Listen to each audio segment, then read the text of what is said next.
The day an alien's fury ended a galactic war in a single hour began with humanity's darkest moment. Earth's orbital defenses shattered under the relentless assault of the Pac-led fleet, their superior technology overwhelming mankind's outer defensive lines in mere minutes. Alarms blared throughout military command centers as holographic displays flickered with the rapidly dwindling number of functional defense platforms. General Winters slammed her fist on the command console. "Activate the quantum entanglement device. It's our only hope now." In a secure bunker beneath the Rocky Mountains, Brian Freeman stood before the prototype machine, its intricate array of quantum processors humming with potential. As Earth's most experienced xenodiplomat, he knew the weight of humanity's survival rested on his shoulders. His fingers danced across the controls, initiating a connection across vast interstellar distances.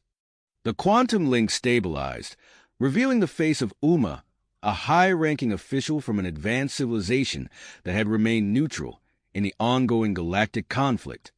Her expression shifted from curiosity to concern as Brian urgently explained Earth's dire situation.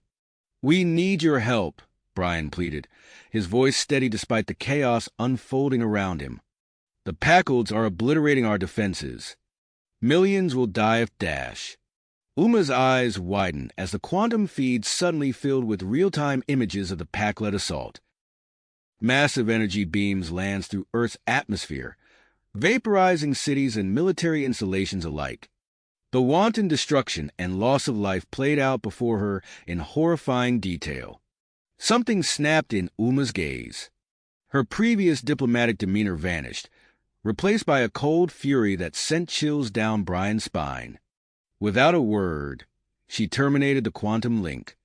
For a moment, Brian stood frozen, fearing his appeal had failed. Then, space itself seemed to ripple and tear. Thousands of sleek, otherworldly vessels materialized in Earth's orbit, completely encircling the Pac-led armada. The sheer technological gap between Uma's civilization and the Packalds became instantly apparent.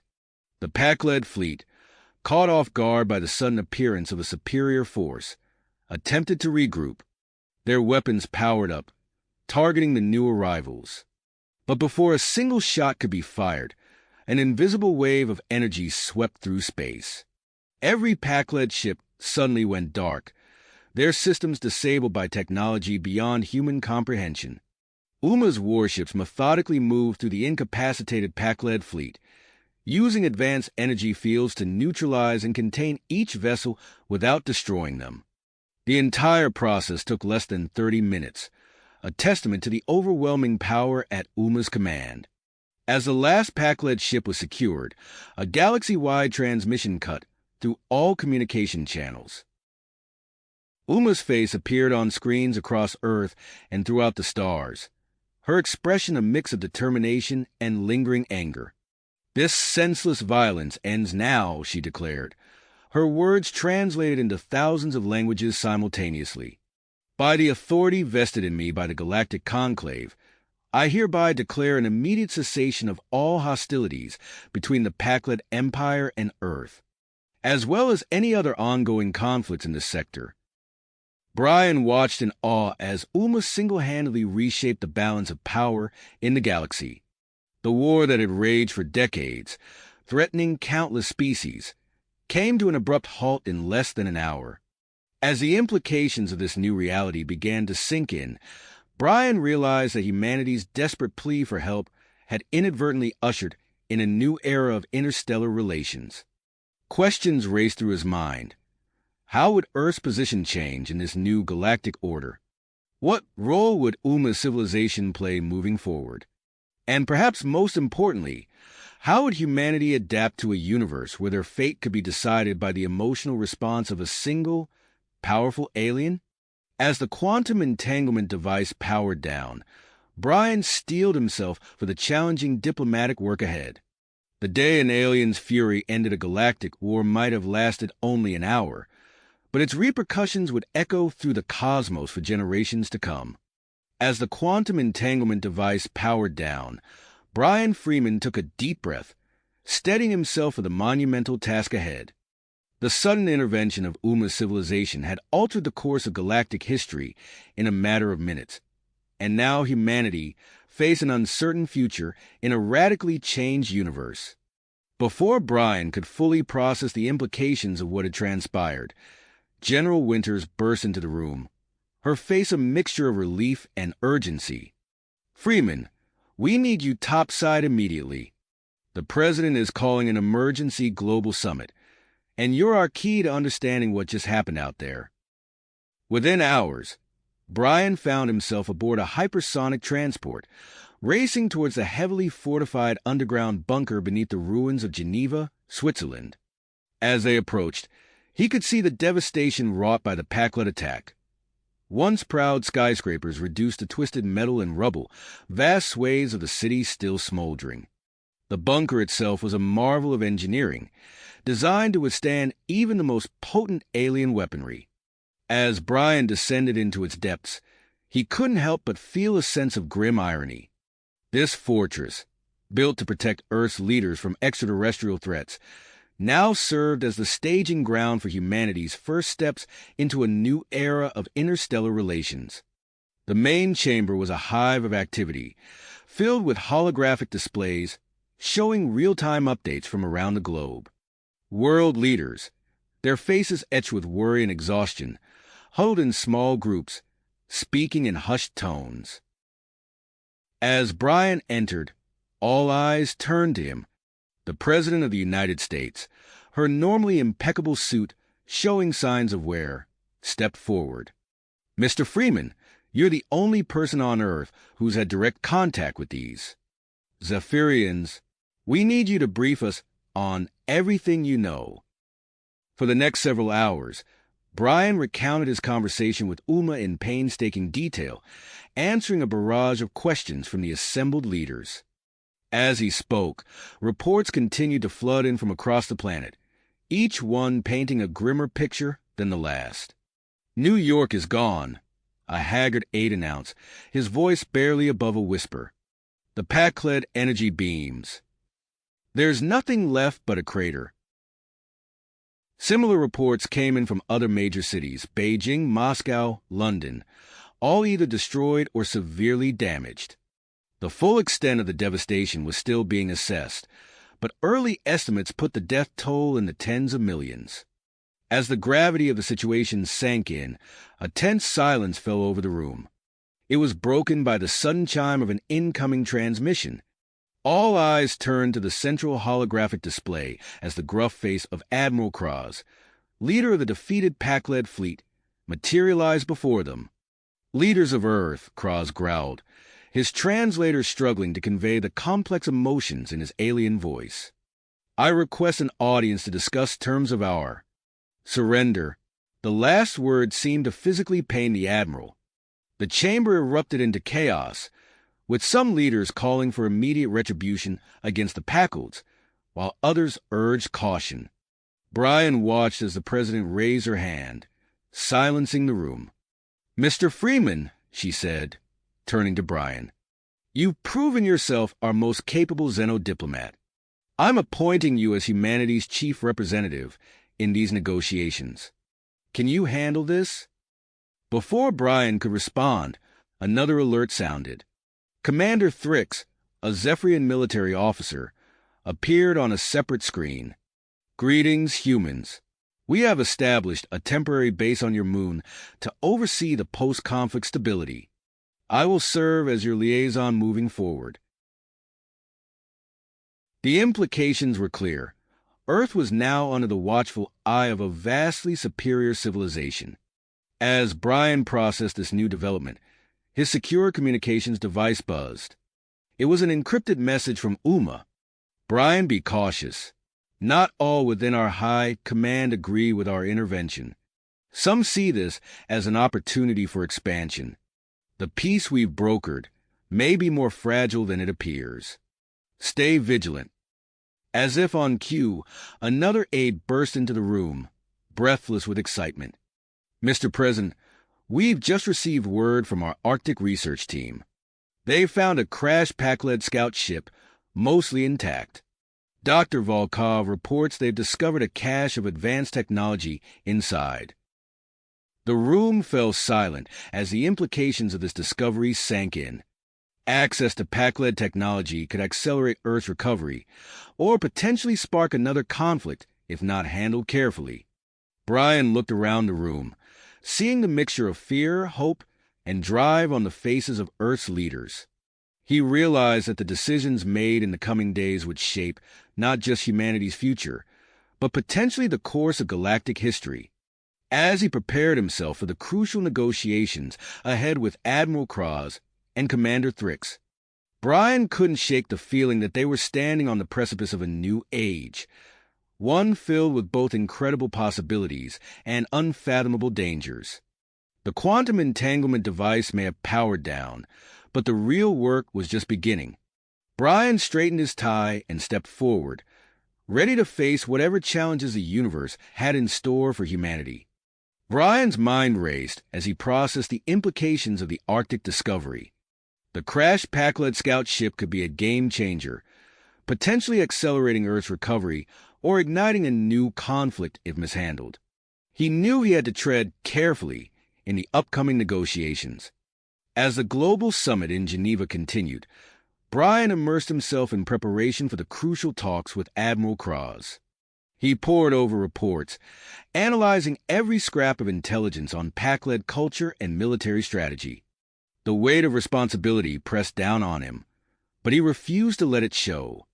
Meanwhile, thousands of miles away in the Arctic, Dr. Elena Volkov and her team worked tirelessly to unlock the secrets of the Pac-led technology. The research facility buzzed with activity as scientists from various nations collaborated, their national rivalries temporarily set aside in the face of this unprecedented opportunity. Dr. Volkov's eyes widened as she examined the readouts from their latest tests. "This is incredible," she murmured, gesturing to her colleagues. "The energy output from this single component surpasses anything we've ever achieved. If we can replicate this—" Her words were cut short by a commotion outside the lab. Two security teams, one American and one Chinese, were engaged in a heated argument. The dispute over access to the alien tech was escalating, threatening to derail the entire operation. Back in Geneva, the day of negotiations arrived. Brian adjusted his tie as he entered the heavily guarded conference room. The air was thick with tension as Earth's leaders gathered, their faces a mix of apprehension and commitment. The doors opened, and Admiral Cross entered with his delegation. The Pac-led leader was an imposing figure, towering over the humans.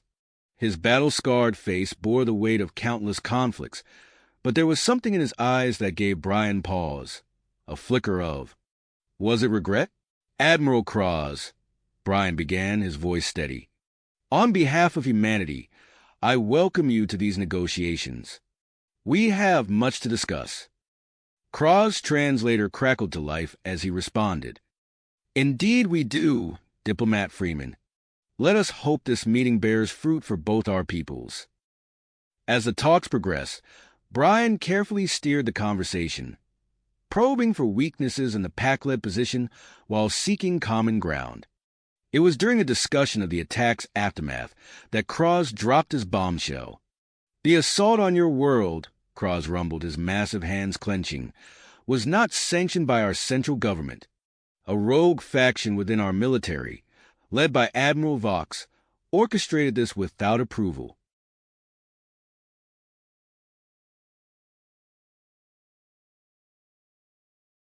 The room erupted into chaos. Accusations flew as Earth's leaders struggled to process this revelation. Brian's mind raced, realizing the galactic political landscape was far more complex than they had imagined. Before order could be restored, an aide burst into the room. "Urgent message from Commander Thrix on the moon." The holographic display flickered to life, revealing the Zephyrian officer's stern visage. "We've detected unusual energy signatures near Mars," Thrix reported. "Our analysis suggests a previously undetected Pac-led fleet." The negotiations dissolved into pandemonium. Human leaders turned on Cross, demanding explanations. The pack-led delegation protested their innocence, equally shocked by the news. Brian's secure communicator buzzed. Another encrypted message from Uma appeared. Brian, be cautious. Factions within our high command push for expansion. This situation could be exploited. Trust no one completely. As alarms blared throughout the bunker, signaling the activation of Earth's remaining orbital defenses, Brian made a split-second decision. He raised his voice above the din, addressing both human and pack-led delegations. We need to investigate this immediately, he declared. I propose a joint mission to Mars, humans, Packles, and Zephyrians working together to uncover the truth. Admiral Kraw's eyes narrowed, considering the proposal. After a tense moment, he nodded. I will lead this mission personally. Let us prove our sincerity through action. As preparations for the Mars expedition began, Brian received word from the Arctic. Dr. Volkov's team had made a breakthrough, finding a way to integrate pack-led tech with Earth's defense systems. It was a risky gambit, but one that could give humanity a fighting chance against advanced threats. Within hours, a diverse team assembled for the Mars mission. Pack-led scouts, human military personnel, and Zephyrian observers gathered in a hangar, eyeing each other warily. Brian joined them, knowing his presence could be crucial for maintaining diplomatic balance. As they boarded the ship, Brian caught sight of Earth through a viewport. The planet looked fragile from this distance, its future hanging in the balance. He took a deep breath, steeling himself for whatever challenges lay ahead. The ship's engines roared to life, propelling them towards Mars and the mysterious energy signatures that awaited them. As they left Earth's orbit, Brian couldn't shake the feeling that the outcome of this mission would reshape the balance of power in the solar system, and perhaps the entire galaxy. As the ship accelerated towards Mars, Brian's eyes remained fixed on the viewport, watching Earth shrink into a pale blue. The enormity of their mission greatly troubled on his mind, but he pushed aside his doubts, focusing on the task at hand. Admiral Kraw's gravelly voice broke the tense silence. We're approaching the coordinates of the energy signatures. Prepare for potential hostile contact. The ship's sensors began to light up as they neared their destination. Suddenly, a violent tremor shook the vessel, nearly knocking Brian off his feet. Alarms blared throughout the ship. What's happening? Brian shouted over the cacophony. A Zephyrian observer, her multifaceted eyes reflecting the flashing emergency lights, responded urgently. The energy readings are off the charts. It's interfering with our systems.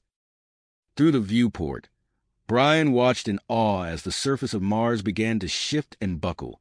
A massive structure, easily dwarfing any human city, emerged from beneath the red dust.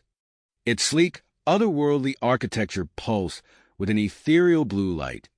By the great nebula, Admiral Kraus whispered, his usual bravado replaced by stunned reverence.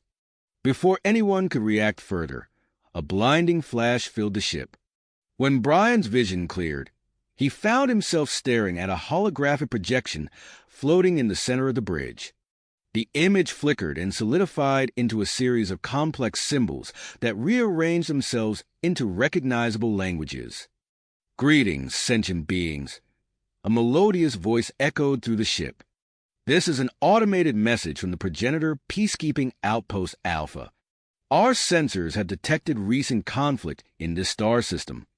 Protocol dictates immediate intervention. The ship shuddered again as a wave of energy washed over it. Outside, a shimmering barrier began to form, expanding rapidly outward from Mars. What's it doing? Brian asked, his voice tight with apprehension. The Zephyrian observer's fingers danced over her console. It appears to be encapsulating the entire solar system. We're being cut off from the rest of the galaxy. Admiral Kraus roared in frustration, slamming his massive fist against a bulkhead. We're trapped. This progenitor construct has sealed us in. The holographic message continued, unperturbed by the chaos it had caused. A containment field has been established to prevent further hostilities. It will remain in place until all parties demonstrate a genuine commitment to peace and cooperation. As the implications of their situation sank in, Brian's secure communicator buzzed. A message from Earth scrolled across the screen. Unidentified energy field detected. All FDL communications blocked. Volkov reports unexpected activation of integrated Pac-led tech. Planetary defenses online with unprecedented capabilities. Awaiting your report. Proceed with extreme caution. Brian looked up from the message to see Admiral Cross and the Zephyrian observers huddled in intense discussion. He could sense the shift in the air, the realization that their fates were now inexorably linked. "We need to return to Earth immediately," Brian announced, his voice cutting through the tension. "This changes everything. We're no longer enemies or reluctant allies. We're all in this together now." Admiral Cross turned to face him, his alien features set in a grim expression. "Agreed, Diplomat Freeman. It seems the universe has forced our hand. We must cooperate or face extinction." As they prepared to depart, a new energy signature flared from the progenitor outpost. The colossal structure began to shift and transform, revealing intricate docking bays and what appeared to be vast research facilities. "Look," the Zephyrian observer exclaimed. "It's not just a defensive system. It's inviting us in." Brian stared at the transformed outpost, his mind racing with the possibilities and dangers it presented. "We'll need to assemble a joint research team," he said.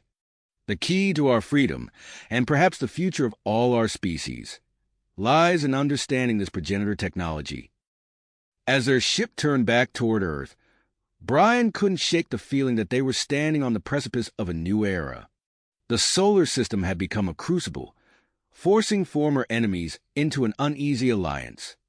And at the center of it all stood the enigmatic progenitor outpost, a silent sentinel holding the keys to their fate. The journey back to Earth was tense, filled with frantic communications and hurried planning. Brian knew that the Real challenge was just beginning. They would need to convince the leaders of Earth, the remaining Pac-led forces, and the stranded Zephyrians to work together in ways they never had before.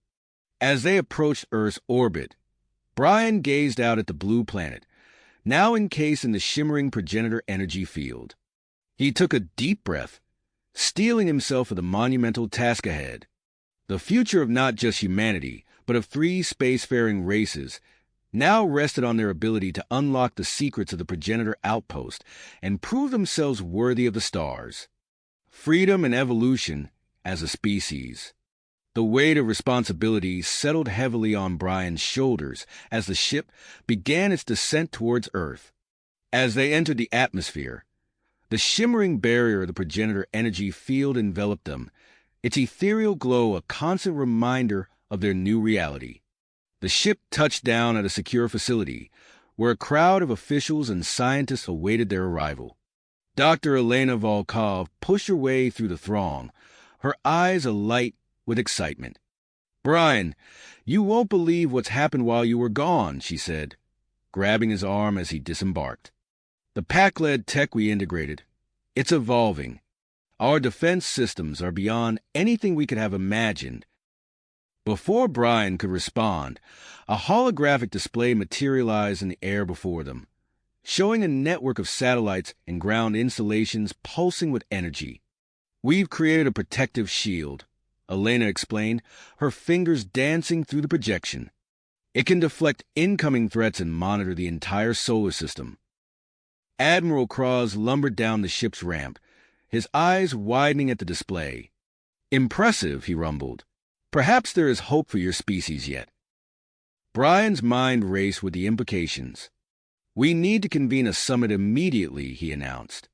"The International Space Station, can we use it?" Within hours, Brian found himself aboard a shuttle bound for the recently expanded ISS. As they approached, he marveled at the station's new modules, a testament to the rapid advancements Earth had made in the face of crisis. The summit commenced in the station's largest module, now serving as an impromptu conference room. Brian stood at the center, surrounded by Earth's leaders, the Pac-led delegation led by Admiral Cross, and the Zephyrian contingent under Commander Thrix. "We face an unprecedented situation," Brian began, his voice steady despite the gravity of his words. "The progenitor outpost on Mars has sealed our solar system within an energy field. We must work together to study this technology and find a way to deactivate it." As the delegates debated strategies, a Zephyrian scientist burst into the room, her multifaceted eyes wide with excitement. "We've made a discovery," she announced breathlessly. "The progenitor AI. It's analyzed our genetic makeup. Humans, Packalds, Zephyrians, we all share a common ancestral link to the progenitors themselves." The room erupted into chaos. Accusations of lies and demands for proof filled the air. Brian raised his hands, calling for order. "This changes everything," he said, his mind turning from the implications. "We're not just allies of convenience. We're family." As the summit grappled with this revelation, alarms blared throughout the station. Commander Thrix rushed to a console, his fingers flying over the controls. "Long-range sensors are detecting a massive fleet approaching the edge of the solar system," he reported grimly. The main view screen flickered to life, showing a vast armada of ships unlike anything they had ever seen. As the fleet reached the energy field, it came to an abrupt halt, unable to penetrate the barrier. "They're hailing us," a communications officer announced. "Multiple frequencies, multiple languages. They're begging for help." Brian listened to the translated messages, his heart sinking.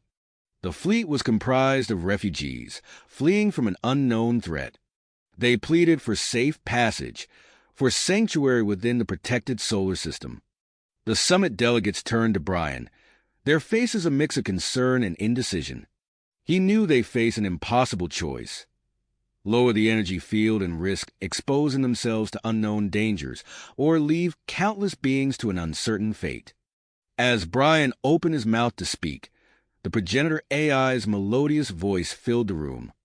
"Warning: lowering the energy field at this time could have catastrophic consequences for the delicate peace within this solar system." The weight of the decision pressed down on Brian. He gazed out at the stars, the refugee fleet barely visible as distant points of light. The fate of not just Earth, but of 3 species and countless refugees hung in the balance. His secure communicator buzzed, displaying an incoming message from Uma. Despite the energy field's communication blockade, she had found a way through. Brian's eyes widened as he read her warning of a growing threat beyond the solar system, an ancient enemy of the progenitors that might be responsible for both their disappearance and the current refugee crisis. As the summit argued around him, Brian's mind raced. They needed more information, more time. His gaze fell on the holographic display of Mars, the progenitor outpost pulsing with untapped potential. "Dr. Volkov," he called out, a plan forming in his mind. "We need a team on that outpost now. Human, Pac-led, and Zephyrian scientists working together. If we're going to solve this crisis, we need to unlock the secrets of the progenitors." Elena nodded, already compiling a list of names on her tablet. "I'll lead the team myself," she said, commitment etched on her face. As preparations for the Mars expedition began, Brian turned back to the assembled delegates. "We have a lot of work ahead of us," he said, his voice carrying across the now silent room. "But together, we might just have a chance." The station's viewports framed the Earth below, the progenitor energy field shimmering around it like a protective cocoon. Beyond, the stars beckoned, holding both promise and peril. Brian knew that their greatest challenges, and perhaps their greatest discoveries, lay ahead. Ahead lay both unknown and fraught with danger. As Brian contemplated their next moves, alarms blared throughout the station, cutting through his thoughts. "Incoming transmission from Mars," a technician announced, her voice tight with urgency. Dr. Elena Volkov's face appeared on the main view screen, her eyes wide with excitement. "Brian, everyone, we've made a breakthrough," she said, her words tumbling out in a rush.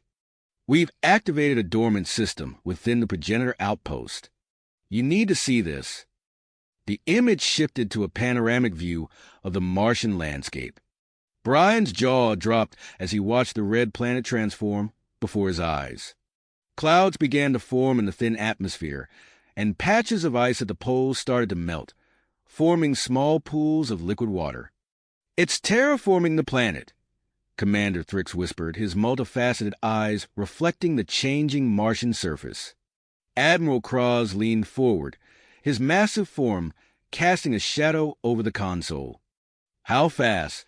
"At this rate, we'll have a breathable atmosphere in a matter of weeks," Elena replied, her voice filled with awe. "The outpost itself is adapting, revealing new chambers and technologies. It's a self-sustaining colony, Brian. We need to establish a research base here immediately." As the implications of this discovery sank in, another alarm sounded. Commander Thrix rushed to a nearby terminal, his fingers flying over the controls. "We're detecting anomalies at the edge of the solar system," he reported, his voice tense. "Multiple points of disturbance along the energy field." Admiral Krah's eyes narrowed as he studied the data. "This is no random occurrence," he growled. "This is a coordinated assault pattern. Someone or something is trying to break through." The room erupted into a flurry of activity as officials scrambled to respond to this new threat. Brian felt the weight of leadership settling on his shoulders as all eyes turned to him. "We need a unified response," he said, his voice cutting through the chaos. "I propose we form a Solar Defense Council, representatives from Earth, the Pac-led forces, and the Zephyrians. We'll coordinate all military and scientific operations from there." After a flurry of negotiations, the council was established, with Brian as its chairman, Admiral Cross heading fleet operations, and Commander Thrix leading special projects. As they worked to bolster their defenses, Dr. Volkov's team on Mars made another startling discovery. "Brian," Elena's voice crackled over the comms, "we've found something in the underground network of the outpost. You're not going to believe this." The video feed showed a vast chamber filled with rows upon rows of stasis pods. Inside each pod was a perfectly preserved being, unmistakably the progenitors themselves. Before Brian could fully process this revelation, a searing pain shot through his head. He wasn't alone. Dr. Volkov, Admiral Cross, and Commander Thrix all cried out in unison. The progenitor AI's voice echoed in their minds as vast amounts of information flooded their consciousness. Images flashed before Brian's eyes. The history of the progenitors, their technological achievements, and the reason for their retreat into stasis. He saw a darkness spreading across the galaxy, consuming entire civilizations. The void hunger. As the pain subsided, Brian looked up to see the others recovering from the same experience. Their eyes met, filled with shared understanding and newfound purpose. "The energy field," Brian said, his voice hoarse. "It's not just for peacekeeping. It's protecting us from the void hunger." Admiral Cross nodded grimly. "A threat greater than any we've faced before." Commander Thrix's antennae twitched as he processed the new information. "We have a choice to make," he said. "Do we maintain the field and leave the refugee fleet to their fate, or do we find a way to let them in and face this threat together?" As the council debated, Dr. Volkov's voice cut through once more. "There's more," she said, her tone urgent. "We've found plans for a weapon, something the progenitors designed to combat the void hunger. But building it will require resources from across the solar system and the combined knowledge of all our species." Brian looked around the room, taking in the determined faces of his fellow council members. The fate of not just their solar system, but potentially the entire galaxy, rested on their next decisions. "We have work to do," he said, his voice steady despite the enormity of the task ahead. "Let's get started." As the council dispersed to begin their preparations, Brian gazed out at the stars. Somewhere beyond the shimmering energy field, an ancient evil was stirring. And here, within their protected bubble of space, an unlikely alliance of 3 species stood as the last line of defense against the encroaching darkness. Darkness, the weight of their responsibility pressed down on Brian as he turned back to the council members, their faces etched with persistence and concern. Before he could speak, the room trembled. Alarms blared and the main view screen flickered to life, showing a panoramic view of Mars. The red planet's surface rippled and bulged as massive structures began to emerge from beneath the dusty terrain. "By the stars," Commander Thrix whispered, his multifaceted eyes wide with awe. Dr. Elena Volkov's face appeared in a corner of the screen, her expression a mix of excitement and disbelief. "Brian, everyone, you need to see this. The progenitor AI has initiated some kind of emergency protocol.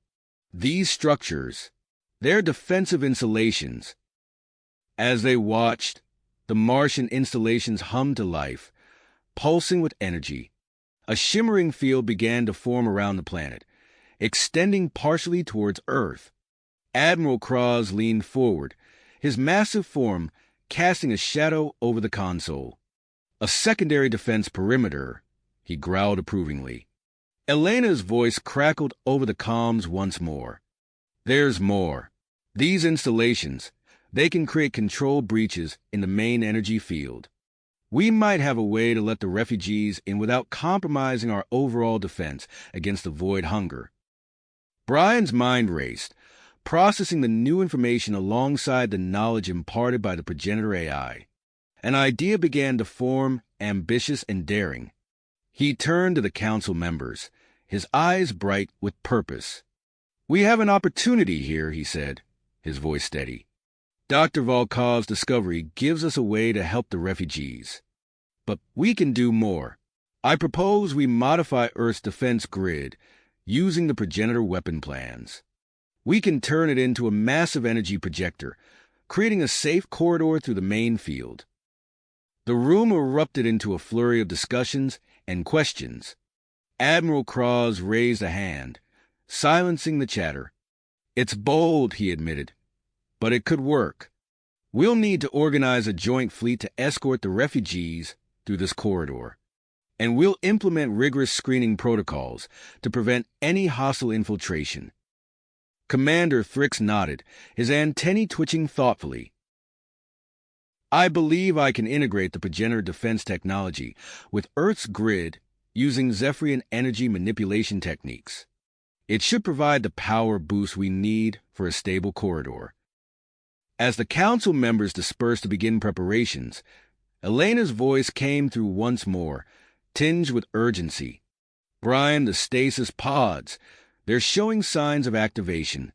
We're working to stabilize the revival process, but we need more hands here." Brian nodded, though Elena couldn't see him. "I'm on my way. We'll assemble a team to assist you." Hours later, Brian stood in the cavernous chamber beneath the Martian surface, surrounded by rows of humming stasis pods. Dr. Volkov and her team worked feverishly, monitoring life signs and adjusting revival parameters. A sharp hiss filled the air as the first pod began to open. Brian held his breath as a figure stirred within, millennia of sleep falling away like a shroud.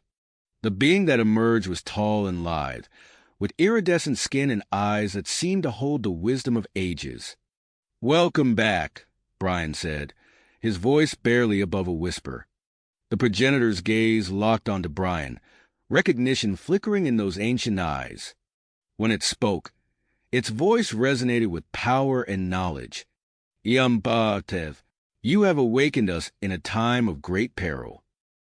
As Zartath was brought up to speed on the current situation, alarms blared throughout the facility. Commander Thrix's voice came through the comms, tense and urgent. "The energy corridor is active. The evacuation has begun." Brian rushed to a nearby view screen, watching as the first refugee ships entered the solar system. The combined human Pacl-Zephyrian fleet moved into escort positions, weapons at the ready. As the evacuation progressed, a group of refugees was brought to the council for debriefing. Their leader, a gaunt being with haunted eyes, delivered chilling news. Our home systems, consumed by darkness, a massive entity, moving through the galaxy, leaving nothing but destruction. Zartatha's expression darkened at these words. The void hunger grows stronger. We must act swiftly. Over the following days, the solar system transformed into a hive of activity. Refugee ships streamed through the energy corridor, while the Alliance's forces maintained a constant vigil. On Mars, Zartath worked tirelessly with the research teams, upgrading technology and sharing strategies to combat the encroaching threat. Brian stood in the command center of the newly established Solar Defense Headquarters, watching as another wave of refugee ships entered the system. The strain of the massive influx was beginning to show. Resources were stretched thin, and tensions between the various species were rising. "Status report," he called out, his voice carrying across the bustling room. Admiral Kraw's gruff voice responded, "Evacuation proceeding as planned. No signs of hostile entities attempting to breach the corridor, but our long-range sensors are picking up disturbances at the edge of our scanning range." Commander Thrix approached, his movements betraying a nervous energy. "The integrated defense grid is holding, but we're detecting fluctuations in the energy field. The void hunger may be probing for weaknesses." Brian nodded, feeling the weight of countless lives resting on their decisions. He turned to Zartath, who stood nearby, observing the proceedings with ancient eyes. "How much time do we have?" The progenitor's voice was grim. "Not enough, but perhaps. Just enough to prepare." As if in response to Zartatha's words, the main view screen flickered, showing a view of the outer solar system. At the very edge of their sensor range, a patch of space seemed to darken, stars winking out one by one. Brian's eyebrows furrowed as he watched the encroaching darkness. The void hunger was coming, and the greatest battle in the history of the solar system loomed on the horizon. He turned to face the assembled leaders and officers, his voice steady despite the gravity of the situation. "This is what we've been preparing for," he said, his eyes meeting those of humans, Pacls, Zephyrians, and the newly awakened progenitor. "Let's show this void hunger what our alliance is made of. Our unity is our strength." As the assembled leaders nodded in agreement, Brian's attention was drawn to a flashing alert on one of the nearby consoles. He strode over, his brow furrowing as he examined the data. "We have a situation," he announced, turning back to the group. "The refugee influx is putting a severe strain on our resources, especially on Mars. We need a more sustainable solution and fast." Admiral Kraus grunted in agreement. "Our ships are reporting overcrowding, and the Martian colonies are struggling to keep up with the demand for food and water." Brian's mind raced, considering their options. Suddenly, an idea struck him. What if we build a massive space station? He proposed. A temporary home for the refugees, positioned between Earth and Mars. Commander Thrix's antennae twitched with interest. An intriguing proposal. We could utilize progenitor technology to create artificial gravity and a self-sustaining ecosystem. Within hours, plans for the space station, dubbed Unity, were underway. The construction site became a hive of activity as human engineers, Pac-led technicians, and Zephyrian energy specialists worked side by side. Massive prefabricated sections were assembled in orbit, while progenitor-inspired technology was integrated into the station's core systems. As Unity took shape, Dr. Elena Volkov continued her research on Mars with the awakened progenitor Zartath. In a state-of-the-art laboratory, they pored over data collected from the energy field and refugee accounts of void hunger attacks. "There's something we're missing," Elena muttered, her eyes scanning holographic displays of energy patterns. Zartath nodded, his iridescent skin shimmering under the lab lights. Perhaps we are thinking too large. Let us examine the smallest scale. They focused their instruments on the microscopic level, and suddenly everything changed. Elena's eyes widened as she saw the truth. It's not a single entity, she breathed. The void hunger is a swarm of microscopic, energy-consuming organisms. This revelation sent shockwaves through the Alliance. Admiral Cross immediately began modifying the fleet's weapon systems, incorporating progenitor technology to create energy-based weapons capable of disrupting the swarm's formation. On the bridge of his flagship, Cross oversaw a training simulation for the combined human-Pacl-Zephyrian forces.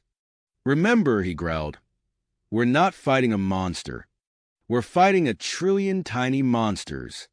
Precision is key."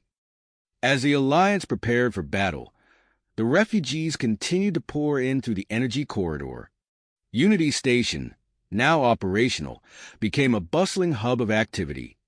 Brian toured the station, marveling at the diverse array of alien species coexisting in the vast, multi-level structure. Suddenly, alarms blared throughout the station. Brian rushed to the command center, where Commander Thrix was hunched over a communications console. "What's happening?" Brian demanded. Thrix looked up, his compound eyes reflecting the flashing red alert lights. "A probe has penetrated our outer defenses. It's broadcasting some kind of message." Before they could react, the message spread throughout the solar system. Panic erupted among the refugee population, as many recognized the encoded pulses as a precursor to void hunger attacks. "Contain that broadcast," Brian ordered. Commander Thrix's fingers flew over the console, utilizing advanced Zephyrian communication techniques to isolate and suppress the signal. "Got it," he said after a tense moment. "But we need to decode this message. It could contain vital information about the void hunger's intentions."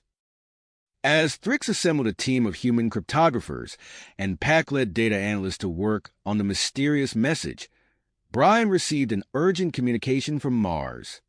Dr. Volkov's face appeared on the screen, her expression a mix of excitement and concern. "Brian, you need to see this," she said, panning her camera to show the Martian landscape outside her research facility. Brian's jaw dropped. Where there had once been dusty red plains, vast oceans now stretched to the horizon. The sky above was blue, streaked with wispy clouds. "The terraforming process has accelerated beyond all projections," Elena explained. "The awakening progenitors are reshaping the planet at an incredible rate." As Brian processed this information, another alert came through. A team of scientists, relocating equipment to an orbiting facility, had made a startling discovery in a hidden chamber deep within the progenitor outpost. "We found some kind of artifact," the lead scientist reported, holding up a pulsing crystalline structure. "Initial analysis suggests it's a key component of the weapon designed to combat the void hunger." News of the artifact's discovery spread quickly, and tensions began to rise within the Alliance. Various factions argued over who should control the powerful relic, threatening the fragile peace they had worked so hard to build. Brian knew he had to act fast to prevent a conflict that could tear their alliance apart at the worst possible moment. He called an emergency meeting of the Solar Defense Council. "We need a new approach," he said, addressing the assembled leaders. "I propose we form a Progenitor Legacy Council with representatives from all species. This council will be responsible for safeguarding and studying progenitor artifacts, ensuring that this advanced technology is used for the benefit of all." As the council debated the proposal, long-range sensors detected a massive disturbance in a nearby star system. The void hunger, having consumed several worlds, was now moving towards the solar system at an alarming speed. Brian's voice cut through the ensuing chaos. "We're out of time for arguments. Every resource we have must be directed towards strengthening our defenses, completing Unity Station, and unlocking the secrets of that progenitor artifact." He turned to face the view screen, watching as the first tendrils of darkness began to creep into the outer reaches of their solar system. The greatest challenge they had ever faced was bearing down upon them, and the fate of multiple civilizations hung in the balance. As the Alliance mobilized for the coming battle, Brian couldn't help but wonder, would their preparations be enough to stand against the cosmic horror that threatened to consume them all? Brian's gaze remained fixed on the screen, watching the encroaching darkness at the edge of their sensor range. He took a deep breath, steeling himself for what was to come. "We need to act fast," he said, turning to address the assembled leaders. "Our preparations have been good, but they're not enough. We need to step things up." Over the next few days, the solar system transformed into a hive of frenzied activity. The Unity Station, now fully operational, became the nerve center of their operations. Brian walked through its bustling corridors, observing the diverse array of species working side by side. Humans, Packolds, Zephyrians, and refugees from dozens of worlds, all united in purpose. As he entered the station's command center, Brian was struck by a sudden realization. "We need a unified command structure," he announced to the gathered leaders. "I propose we establish the Interspecies Defense Force, the IDF. We'll combine the best tactics and strategies from all our species." The proposal was met with nods of approval. Admiral Cross grunted his assent. "About time. Can't fight a war with a dozen different chains of command." As the IDF took shape, Brian received an urgent communication from Mars. Dr. Elena Volkov's face appeared on the screen, her eyes bright with excitement. "Brian, we've had a breakthrough," she said, gesturing to the progenitor artifact behind her. "This crystal structure, it's not just a weapon. It's a key to creating energy-dampening fields. We think we can use it to neutralize the void hunger's consumption abilities." Brian leaned forward, hope kindling in his chest. "That's incredible, Elena. What do you need?" Elena's expression turned grave. "Power, more than we've ever generated before. And resources. We'll need to build a network of these fields across the solar system." Before Brian could respond, Admiral Cross stepped forward, his craggy face set in persistence. "I have an idea," he growled. "Those asteroids in the belt between Mars and Jupiter, we could convert them into mobile defense platforms. Equip each one with a scaled-up version of this dampening field." The Admiral turned to a group of Packlet engineers. "Think you can modify your ships for some heavy-duty asteroid moving?" The lead Packlet engineer, Grok, nodded enthusiastically. "We make ships strong. Move big rocks easy." As plans for the asteroid platforms got underway, Commander Thrix burst into the command center, his antennae twitching with agitation.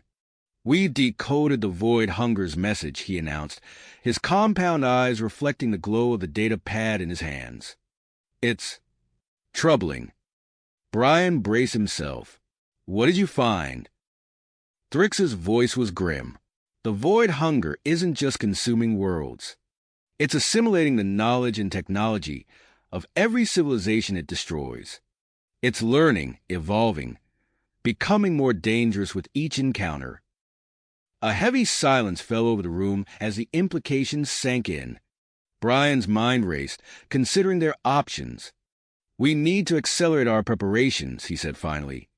"Thrix, contact the Progenitor Legacy Council. Tell them to focus on reactivating any dormant progenitor defense systems in the solar system." As the commander hurried to carry out his orders, alarms blared throughout the station. Brian rushed to the main view screen, his heart pounding. A swarm of red dots was moving rapidly through the outer reaches of the solar system, converging on a single point.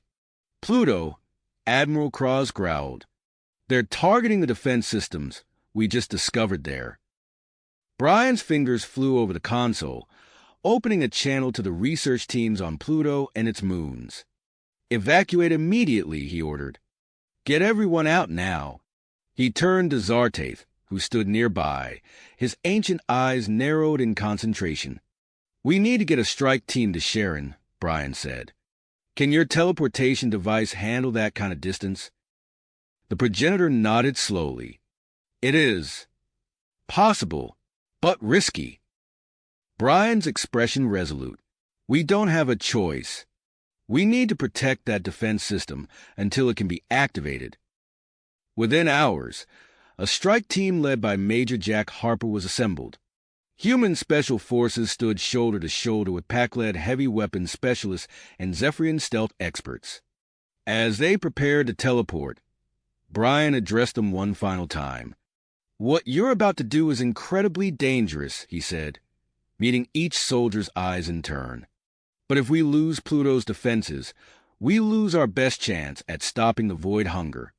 The fate of the entire solar system, maybe the galaxy, rests on your success." Major Harper saluted crisply. "We won't let you down, sir." As the strike team shimmered and vanished, transported across billions of kilometers in an instant, Brian turned back to the view screen. The swarm of red dots representing the void hunger's advance force was closing in on Pluto rapidly. "And so it begins," he murmured, watching as the first shots were fired in a battle that would determine the fate of everything they held dear. The fate of everything they held dear hung in the balance. As the battle for Pluto raged, Brian turned his attention to the broader defense of the solar system. The Unity station buzzed with activity as engineers and strategists from various species worked tirelessly to implement Admiral Kraw's audacious plan. Status report on the asteroid platforms. Brian called out to a nearby Pac-led engineer. Grok, his brow furrowed in concentration, looked up from his console. "Big rocks move good. We make strong. Put boom boom on them." Brian nodded, impressed by the Pakel's efficient, yet simplistic description. The asteroid defense platforms were indeed progressing rapidly, with teams working around the clock to convert the massive space rocks into formidable weapons. A holographic display at the center of the command center showed the positioning of these new defenses.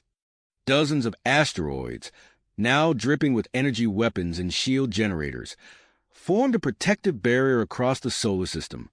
Dr. Elena Volkov's face appeared on a nearby screen, her eyes bright with excitement despite the obvious fatigue. "Brian, we've made a breakthrough with the progenitor artifact," she announced. "It's not just a weapon. It's a key to creating an energy-absorbing network." Zartatha's iridescent form shimmered into view beside her. "We believe we can use this technology to siphon power from the void hunger itself," the ancient being added, his voice resonating with cautious optimism. Brian leaned forward, his mind racing with the implications. "Can we weaponize this? Turn their own energy against them?" Elena nodded vigorously. "Better than that. We're developing what we're calling the Progenitor Energy Redirection Array, PARA for short. It will not only absorb the void hunger's power, but redistribute it to strengthen our defenses across the entire solar system." As Brian processed this information, Admiral Kraz approached, his craggy face set in a grim expression. "Freeman, we need to talk about command structure," he growled. "Too many species, too many conflicting orders.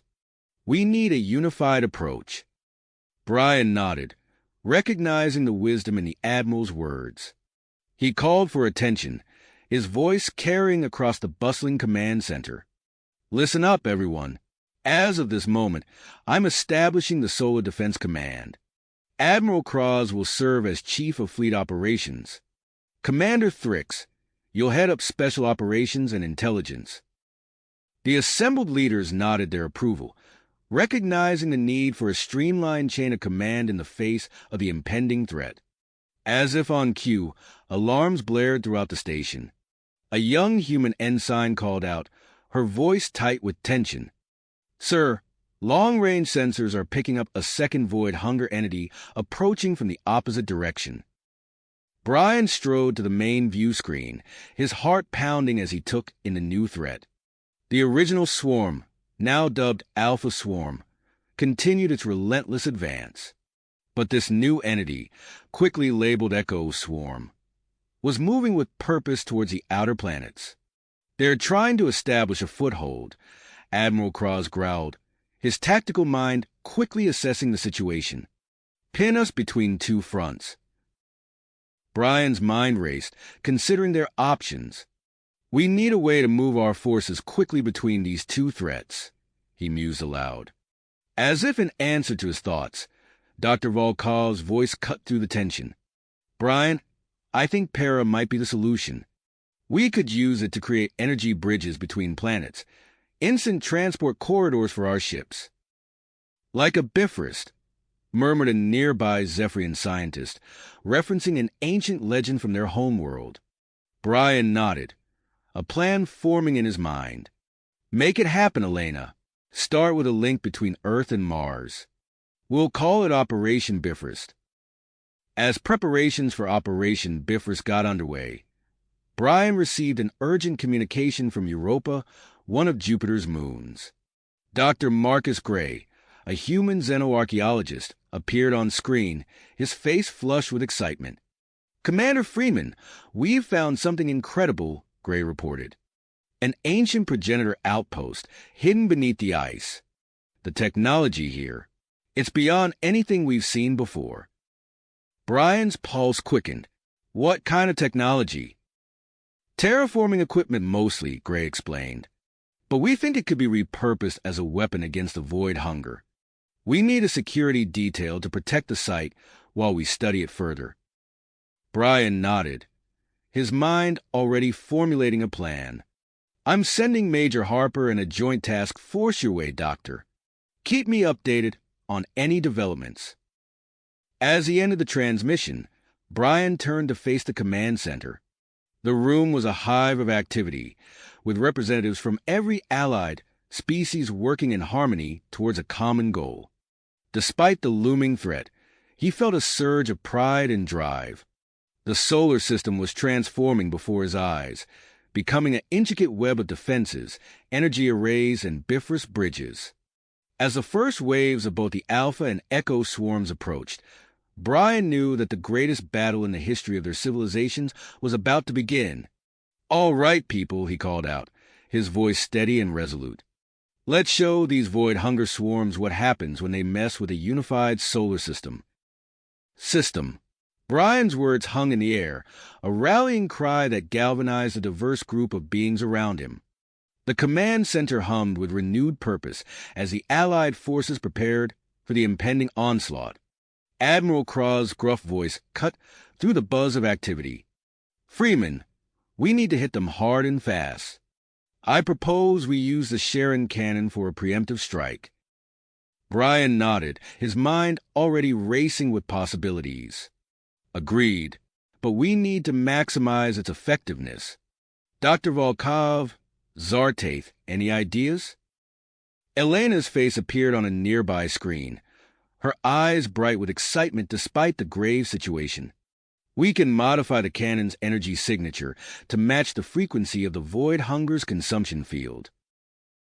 It should increase penetration and damage." Zartatha's shimmering form pulsed in agreement.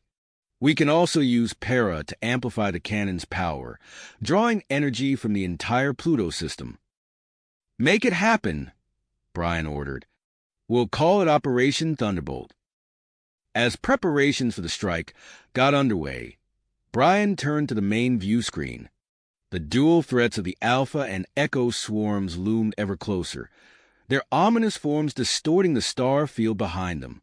"We'll need to create a corridor in our defenses for the cannon to fire through," Admiral Kraus growled. "It's risky, but necessary." Brian's mind focused. "Agreed. Let's make it happen." Hours later, tension mounted throughout the Allied forces as the massive Sharon cannon powered up. The low hum of energy buildup reverberated through the command center, growing in intensity with each passing second. "Defensive corridor open," a technician called out. "We have a clear shot." Brian took a deep breath. "Fire." A blinding beam of concentrated energy erupted from the cannon, hurtling towards the main void hunger swarm. The impact was devastating. tearing through the outer layers of the swarm and sending shockwaves through its formation. Cheers erupted throughout the command center, but Brian's elation was short-lived. On the interface, he watched in horror as the void hunger began to adapt, its structure shifting and reorganizing to absorb and redistribute the energy. "Close the corridor," Brian shouted. "Now!"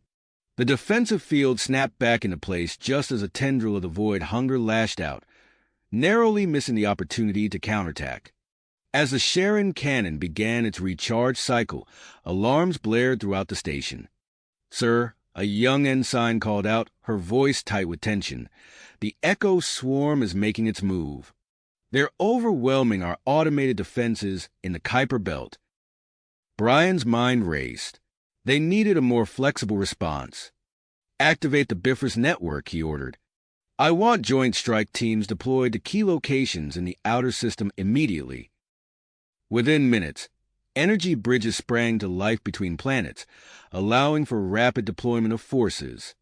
Brian turned to a nearby communications officer. "Get me Major Harper. I need him to lead an elite unit to disrupt the Echo swarm's advance on Pluto." As battles raged across the outer planets, Brian received an urgent transmission from Europa.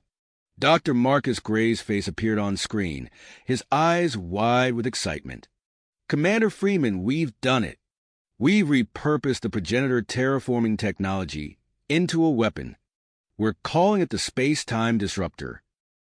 Brian leaned forward, his interest piqued. "What does it do?" "It creates localized pockets of altered physics," Gray explained rapidly. "It can neutralize the void hunger's ability to consume matter and energy within its range."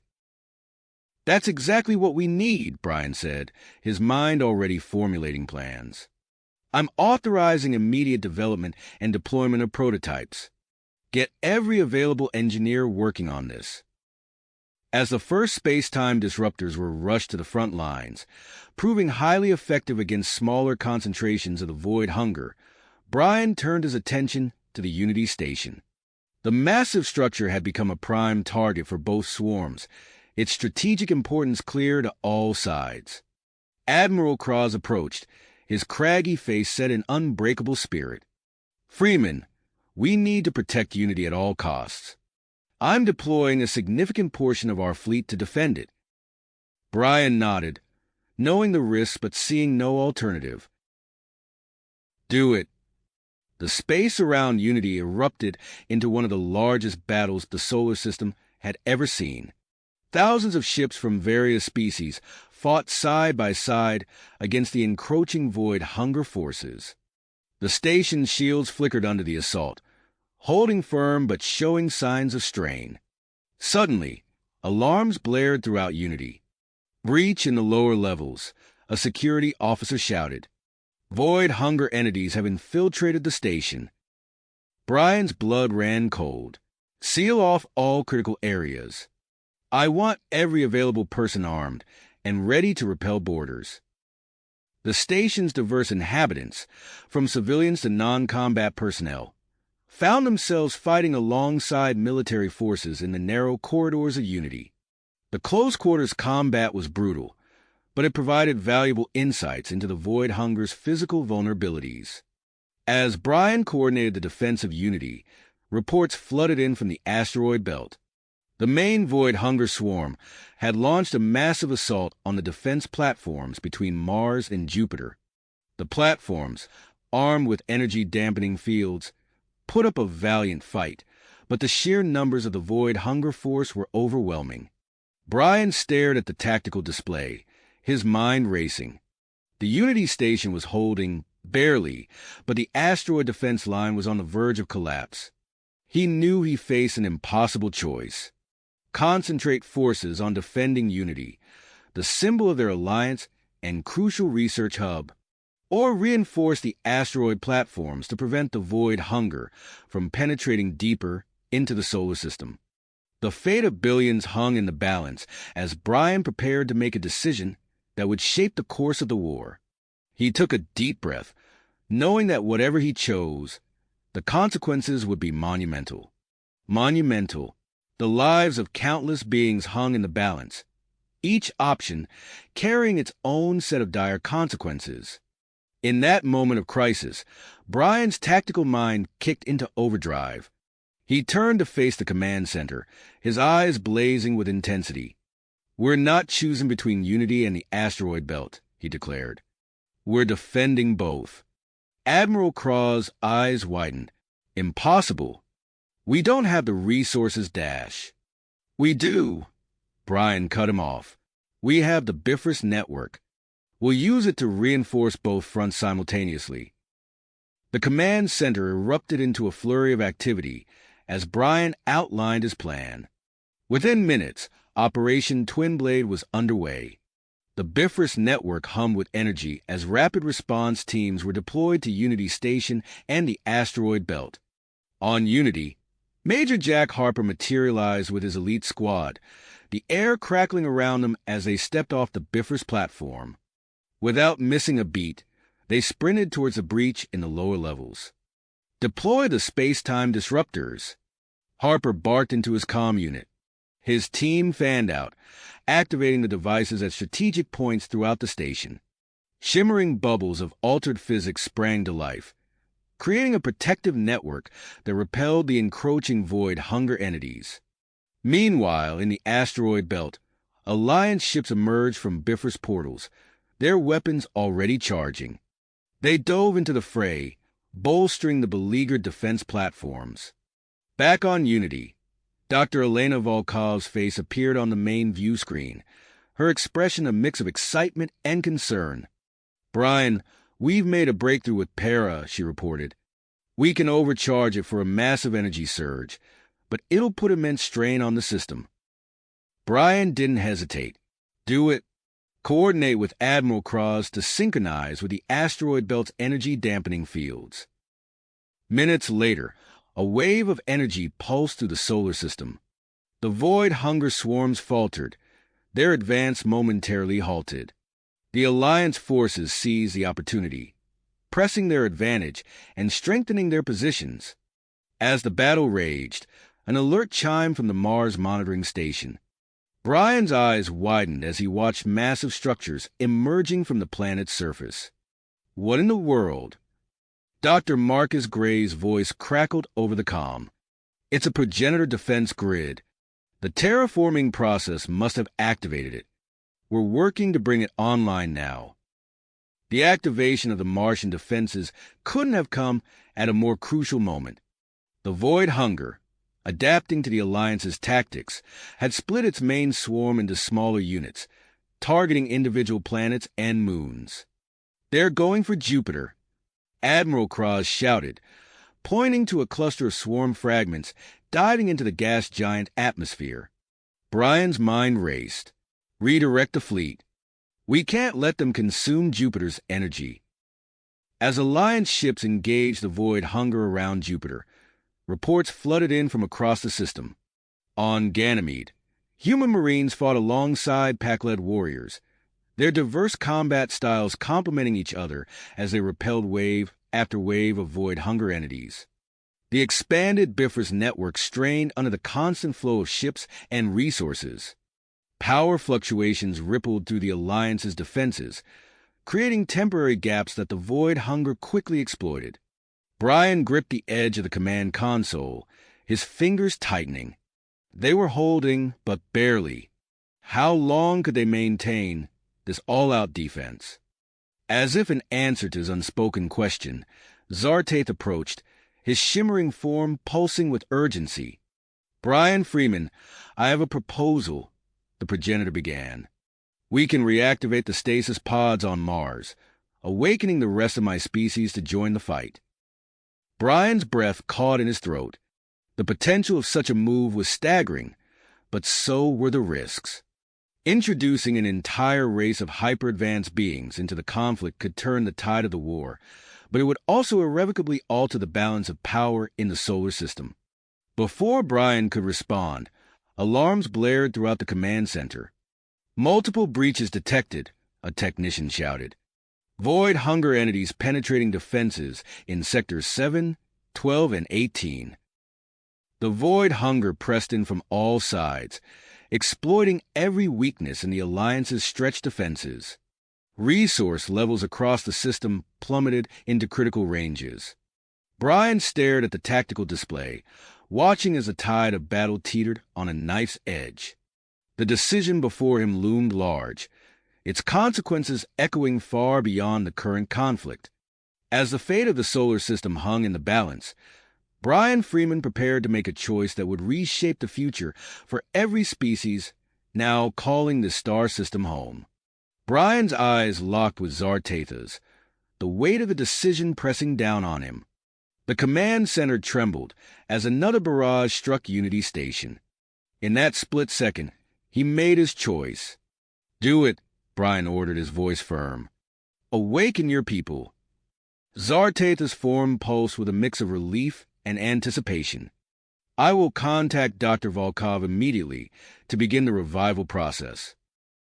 As Zartatha's holographic form disappeared, Brian turned to face the main view screen. "Admiral Cross, we need to bolster Mars' defenses. The void hunger won't ignore this development." The grizzled admiral nodded, already tapping commands into his console. "I'm redirecting a significant portion of our fleet to the Red Planet. We'll form a defensive perimeter." No sooner had the words left Krah's mouth than alarms blared throughout the command center. The tactical display lit up with a sea of red as massive tendrils of the void hunger descended upon Mars. "They're moving faster than we anticipated," Brian muttered, his mind racing. "Deploy the space-time disruptors to create safe zones for our ships. We need to buy time for the progenitors to awaken." As the space above Mars erupted into a furious battle, Brian received an urgent transmission from the planet's surface. Major Jack Harper's face appeared on screen, his features taut with tension. "Commander Freeman, we're under heavy assault down here," Harper reported, the sound of weapons fire echoing in the background. "Void hunger entities have breached multiple entry points. We're holding them back, but barely." Brian leaned forward, his voice steady despite the chaos. "Hold your position, Major. Reinforcements are on the way. The revival facility must be protected at all costs." As Harper's team fought desperately on the Martian surface, the battle above intensified. Human, Pakled, and Zephyrian ships danced a deadly ballet with the void hunger swarms. The newly developed space-time disruptors created shimmering bubbles of altered physics, providing brief respites for Allied forces to regroup and launch coordinated strikes. Hours passed in a blur of constant combat. Brian coordinated the defense from Unity Station, his eyes darting between tactical displays and incoming reports. Suddenly, a priority alert flashed on his screen. "Commander," it was Admiral Krah's, his voice urgent. "The Echo Swarm has launched a surprise attack on Earth's moon. Our Bifrost network is in danger." Brian's blood ran cold. Losing the Bifrost would cripple their ability to respond quickly across the solar system. "Patch me through to Lunar Command," he ordered. Commander Thrix's face appeared on screen, the Zephyrian's usually calm demeanor replaced by unwavering tenacity. "Freeman, we're activating our hidden shield generator. It should buy us some time, but I don't know how long it will hold." "Understood," Brian replied. "We'll divert what forces we can to support you. Hold out as long as possible." As the lunar bases came under fire, Brian received another transmission. This time, it was Dr. Marcus Gray, his eyes wide with excitement despite the dire situation. "Brian, we've made a breakthrough," Gray exclaimed. "We've developed a quantum disruptor pulse that can sever the connections between void hunger units. It could be the key to disorganizing their swarms." A glimmer of hope sparked in Brian's chest. "Get that device into production immediately. We'll need every advantage we can get." Just as Gray signed off, a new alert chimed. It was Dr. Volkov, her face flushed with a mix of exertion and triumph. "Brian, it's happening. The first group of progenitors is emerging from stasis." The command center fell silent as everyone turned to watch the main view screen. On the surface of Mars, amidst the chaos of battle, a massive door slid open in the side of a mountain. From within emerged a group of tall, luminous beings, their bodies pulsing with an inner light that put even Zartatha's hologram to shame. At their head strode a figure that radiated authority and ancient wisdom. It turned its gaze directly to the camera, seeming to look right through the screen at Brian. "I am Kaelrem," the being announced, its voice resonating with power. "We have awoken to find our ancient enemy at our doorstep once more. We stand ready to join your alliance in this fight." As Kaelrem spoke, the Martian landscape began to transform. Massive energy cannons rose from the planet's surface, their barrels already glowing with building power. Progenitor engineers moved with incredible speed, their hands dancing over consoles as they integrated their advanced technology into the existing systems.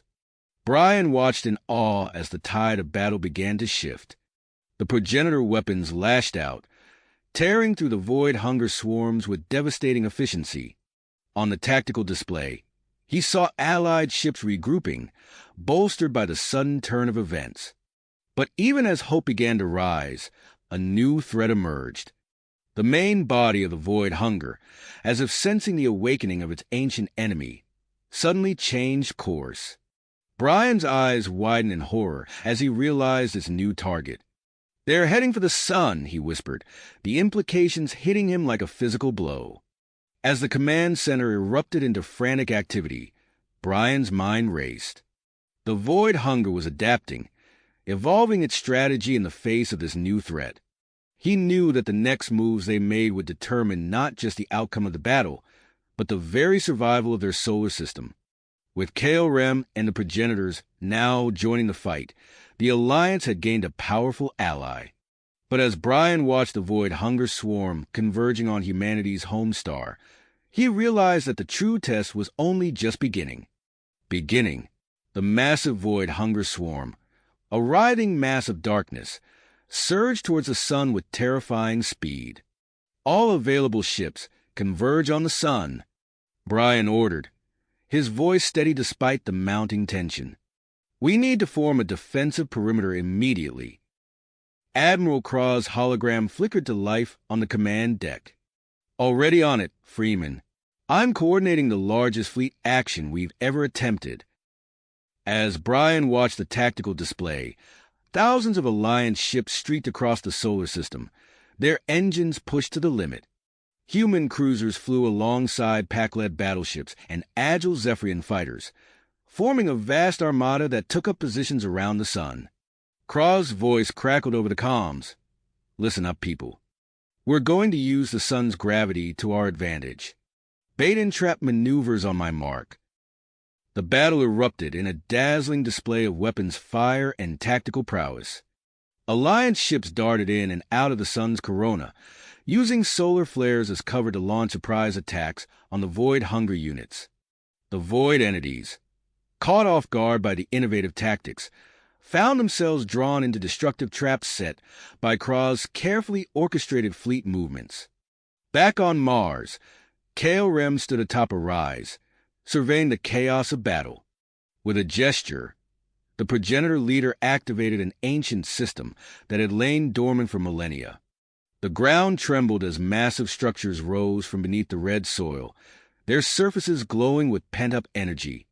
"The planetary defense system is online," Kaelrem reported, his voice resonating through the command channels. "Commencing energy collection from the planetary core." As the progenitor technology hummed to life, an enormous shield of pure energy began to coalesce around the sun. The void hunger swarm crashed against this barrier, their advance momentarily halted.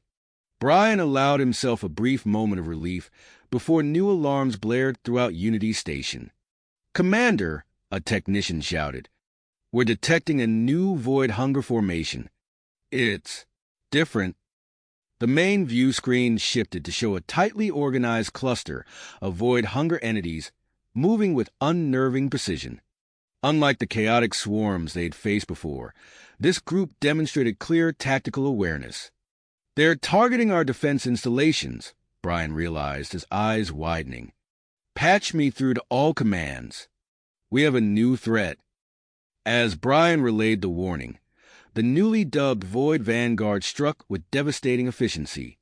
On Mercury, a precision strike breached the planet's shields, destroying a critical power relay station. The energy flow to the para-system fluctuated dangerously, threatening to destabilize the entire defense network. We need to deploy the quantum disruptor pulse, Brian decided. Major Harper, assemble a strike team. You're going to hit the Void Vanguard head-on. Harper's face appeared on screen, his expression grim but determined. Understood, Commander. We'll use the Bifrost to hit multiple targets simultaneously. As Harper's team prepared for their desperate mission, Dr. Elena Volkov's panicked voice cut through the command channel. Brian, we have a problem on Mars. The defense system's energy draw is destabilizing the planet's ecosystem. The tactical display shifted to show Mars, where massive storms were sweeping across the surface. The terraforming process, accelerated by the sudden influx of energy, threatened to tear the planet apart. Volkov, work with the progenitor scientists, Brian ordered. Find a way to stabilize the system. We can't lose Mars now. As crises mounted across the solar system, a strange alert caught Brian's attention. A small group of void hunger entities had broken away from the main swarm and was approaching Unity Station. Before he could order their destruction, a message came through. There. Surrendering? Brian muttered in disbelief. The entities communicated their desire to defect, claiming to have developed individual consciousness. It was an unprecedented situation that could provide valuable intelligence, or prove to be a deadly trap. After a moment's hesitation, Brian made his decision. Prepare a containment area. We'll accept their surrender, but under heavy guard. Dr. Gray, I want you to lead the interrogation team. As the defectors were brought aboard, the battle for Earth began in earnest. The Void Vanguard, having breached the outer defenses, launched a full-scale assault on humanity's homeworld. Earth's newly upgraded defense grid, a fusion of human ingenuity and progenitor technology, lit up as it engaged the enemy. Brian stood at the center of Unity's command deck, coordinating the multi-front war that raged across the solar system. The fate of billions hung in the balance as the Alliance fought desperately against the adaptive threat of the Void Hunger and its elite vanguard. As reports flooded in from Mars, Earth, and the defensive line around the Sun, Brian knew that the next few hours would determine the future of not just humanity, but all the species that now called the solar system home.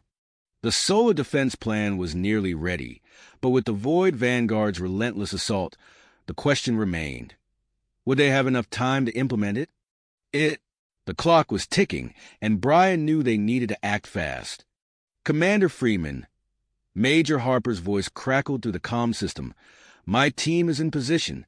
We're ready to deploy the quantum disruptor pulse devices. Brian nodded, his teeth clenched. You have a go, Major. Initiate the countermeasure. Across the globe, Harper and his elite squad activated the devices in perfect synchronization with the orbital defense platforms. The effect was immediate and spectacular. Waves of quantum energy rippled through the atmosphere, visible as shimmering curtains of light. The Void Vanguard's formations began to break apart, individual units losing cohesion and drifting aimlessly.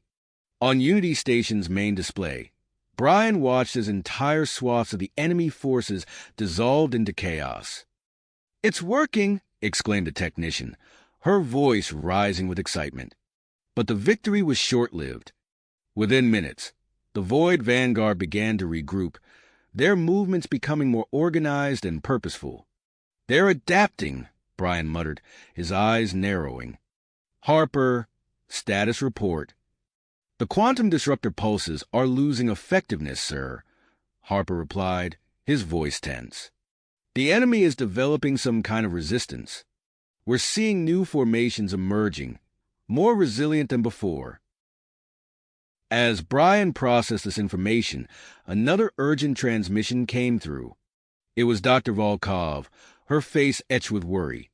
"Brian, the situation on Mars is critical," she reported.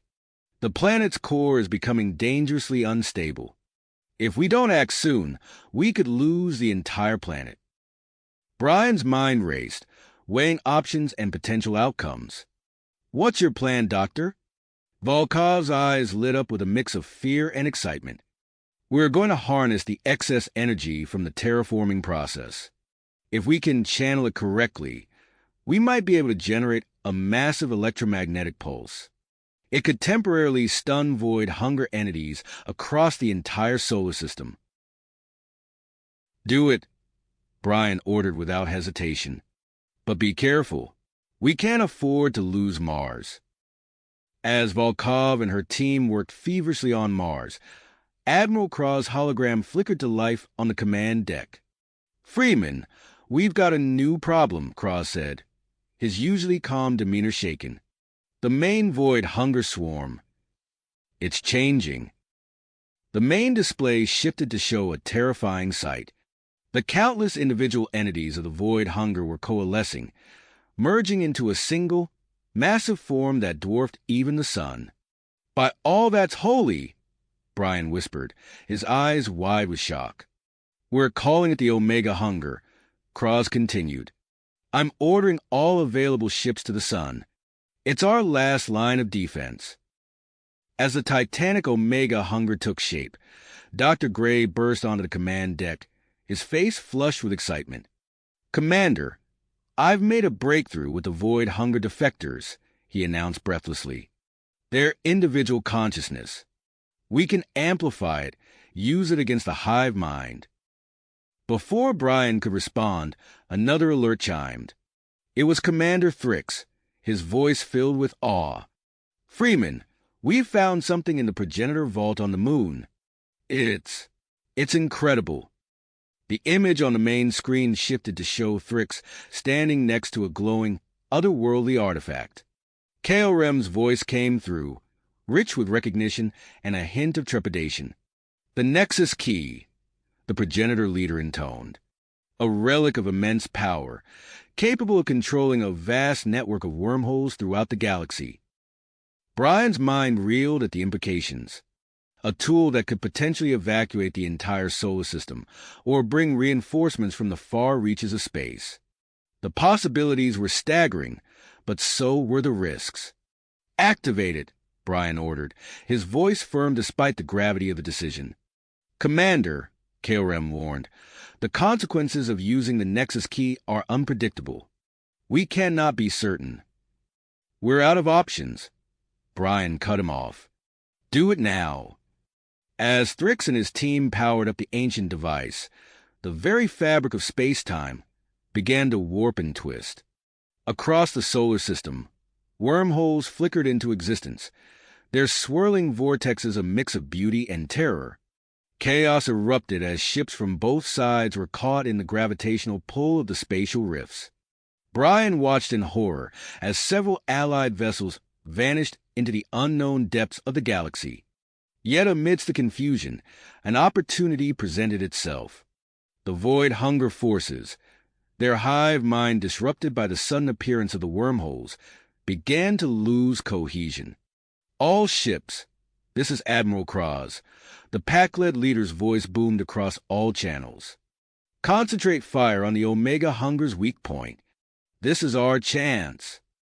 The combined firepower of the Allied fleet, augmented by progenitor energy weapons, lanced out towards a colossal entity. For a moment, it seemed as if victory was within reach as the Omega Hunger structure began to crumble under the assault. But the creature was far from defeated. With a surge of dark energy, it retaliated, overloading the systems of several Allied ships and sending them spiraling out of control. On Earth, Major Harper and his team faced a new and terrifying development. The Void Vanguard, having adapted to the quantum disruptor pulses, began a new offensive. Buildings and vehicles melted and reformed into nightmarish war machines as the entities assimilated human technology. "Freeman, we need backup," Harper shouted over the comm, the sound of battle raging in the background. "These hybrids are tearing through our defenses." As Brian scrambled to redirect resources to Earth's defense, Dr. Volkov's face appeared on screen, her expression a mix of purpose and fear. "We're ready to initiate the electromagnetic pulse," she reported, her voice barely audible over the rumble of Martian earthquakes. "But the planet's becoming increasingly unstable. We might not get another chance at this." Brian took a deep breath, acutely aware that his next decision could determine the fate of the entire solar system. The Omega hunger loomed large. Earth was under siege, and Mars teetered on the brink of destruction. Yet in the chaos of battle, a glimmer of hope remained. The Nexus key hummed with power, offering untold possibilities, while Dr. Gray's research on the void hunger defectors promised a new weapon against the hive mind. As alarms blared and reports flooded in from across the system, Brian steeled himself for the next phase of this desperate struggle. The future of humanity and its allies hung in the balance, with the outcome far from certain. The wormholes created by the Nexus key continued to pulse and throb, their swirling vortexes casting an eerie glow across the command deck of Unity Station. Brian Freeman watched as the chaos of their sudden appearance began to subside, his mind racing with possibilities.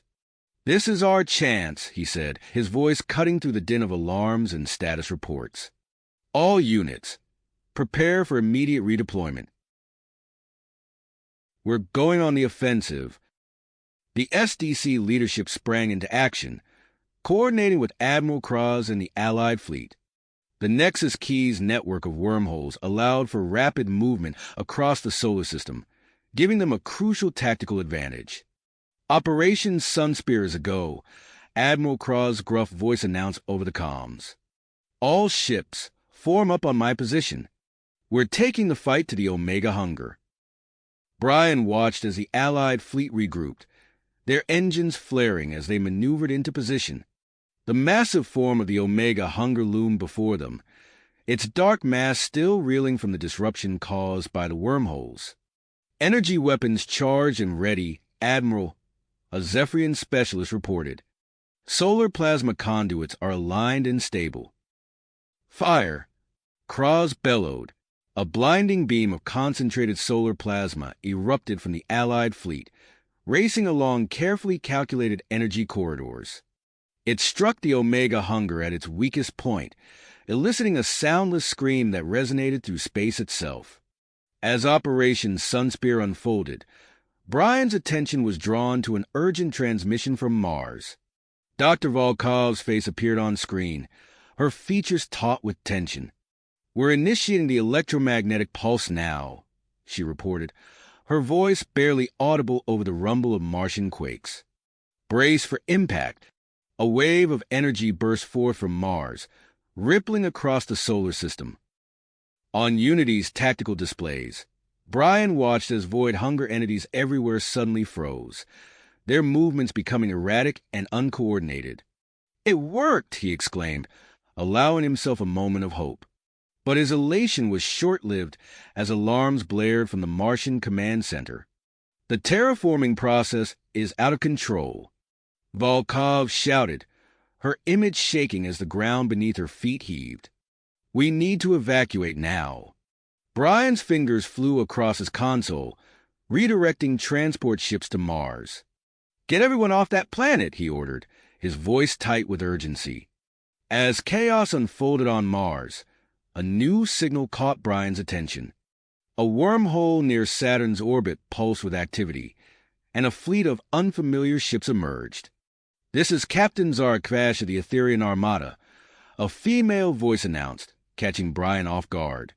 "We've come to join the fight against the void hunger." Before Brian could respond, Major Harper's voice cut through the comms, thick with static and the sounds of battle. "Commander, we're making headway against the hybrids," he reported from Earth's surface. The modified quantum disruptor pulses are working, but we need more support. Brian's mind raced, trying to process the rapidly evolving situation. He turned to see Dr. Gray burst onto the command deck, his face flushed with excitement. "We've done it!" Gray exclaimed, holding up a small device. "This amplifier can disrupt the Void Hunger's hive mind. We need to distribute these across the system immediately." As Brian coordinated the deployment of Gray's devices, Kale-Rem approached, his expression grave. "Commander, we've discovered something about the Nexus Key," the progenitor leader said. "Its power goes beyond controlling wormholes. It can reshape space-time itself." Brian's eyes widened as he grasped the implications. "We need to secure that device," he said, his voice low and determined. "Prepare a transport to Titan. We'll establish a research facility there to harness its full potential." As the Allied forces pushed their advantage, the Omega Hunger began to falter under the relentless assault of Operation Sunspear. Its massive form writhed in space, dark tendrils lashing out in all directions. "We've almost got it," Admiral Cross shouted, his voice filled with fierce joy. But victory was not yet assured. As the Omega Hunger structure began to collapse, it unleashed a final, desperate attack.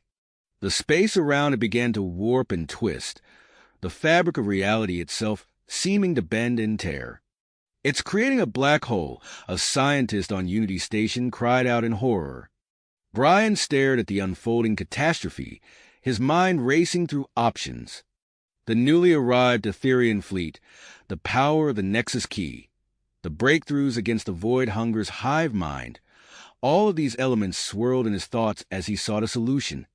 "All ships, fall back to safe distances," he ordered, his voice steady despite the gravity of the situation. "Kale-Rem, I need options for containing that black hole. Captain Kvash, what capabilities does your fleet bring to the table?" As reports flooded in from across the solar system, the evacuation of Mars, the ongoing battle on Earth, the research team heading to Titan, Brian Freeman stood at the center of Unity's command deck. The fate of multiple species, and potentially the entire galaxy, hung in the balance.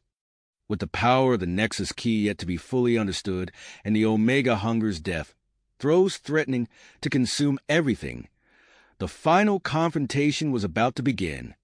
Brian Freeman's eyes narrowed as he assessed the rapidly deteriorating situation. The Omega Hunger's death throes threatened to tear apart the very fabric of space-time, and he knew they had only moments to act. "Kale-Rem," he called out, his voice cutting through the chaos on Unity's command deck. "We need to use the Nexus Key. It's our only chance to stop this black hole from forming." The progenitor leader nodded gravely. "A risky move, Commander, but I concur. We must act now." Brian opened a channel to the research team on Titan. "Dr. Gray, we need the Nexus Key modified to counteract the collapsing matter. How quickly can you make it happen?" The scientist's face appeared on screen, his expression a mix of excitement and apprehension. "We're already on it, Commander. We've got a joint team of human, progenitor, and Etherian scientists working around the clock. Give us 2 hours and we'll have something." "You've got one," Brian replied, his tone brooking no argument. "Make it happen." As the Titan team raced against time, Brian turned his attention to the fleet. "Admiral Cross, we need to buy time for the Nexus Key team. Can you form a defensive perimeter around that forming black hole?"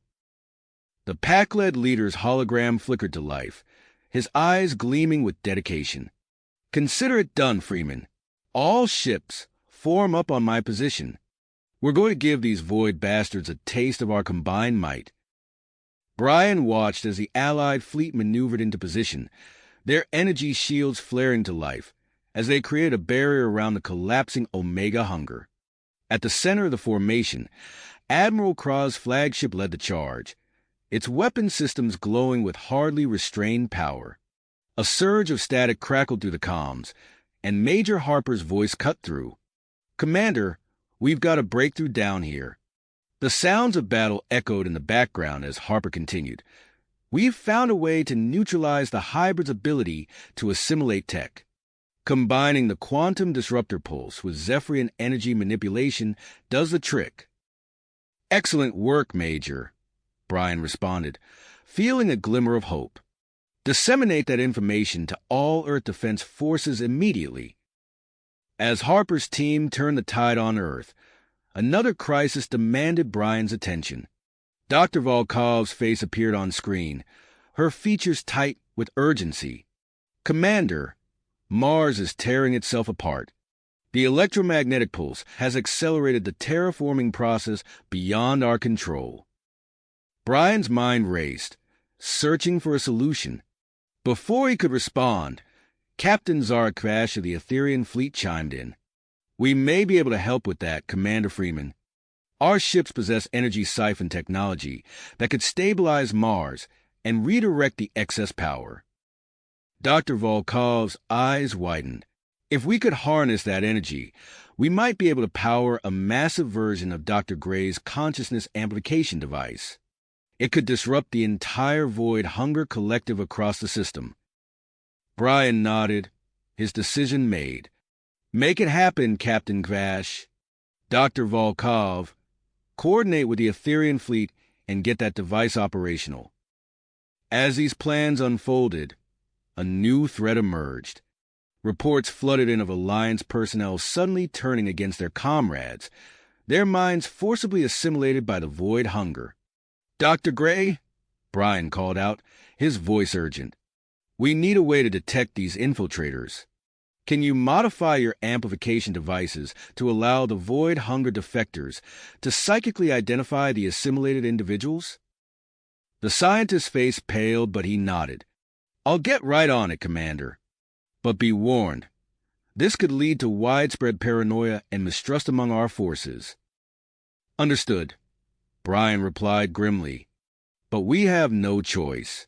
The security of our installations is paramount. As the hours ticked by, Brian received an update from the Nexus Key team on Titan. Commander, we've made a breakthrough, the lead scientist reported. We can create a controlled singularity to neutralize the black hole, but it's going to take an enormous amount of energy. The risks are significant. Before Brian could respond, long-range sensors lit up with warnings.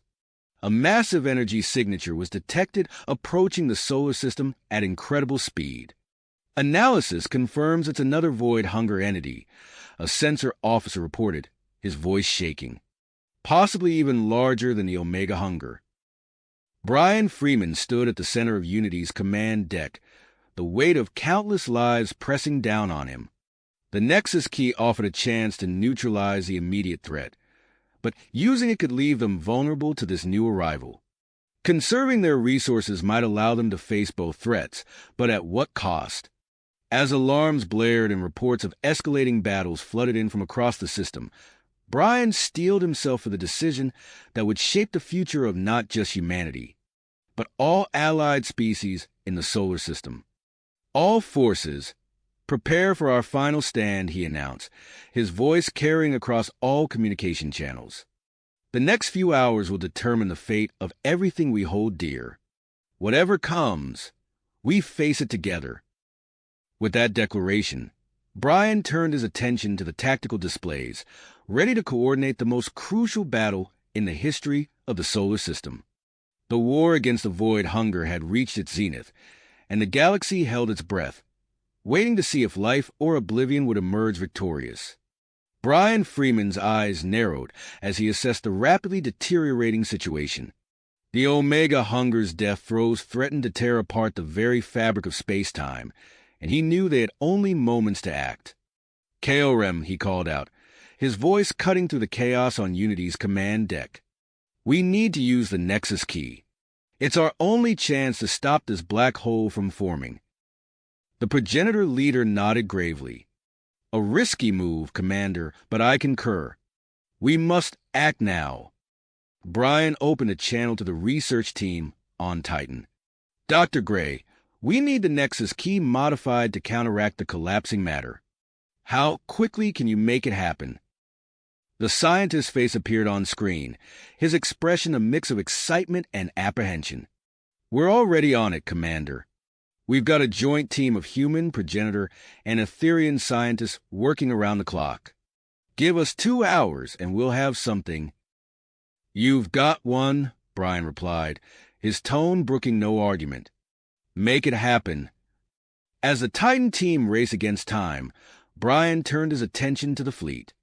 "Admiral Cross, we need to buy time for the Nexus Key team.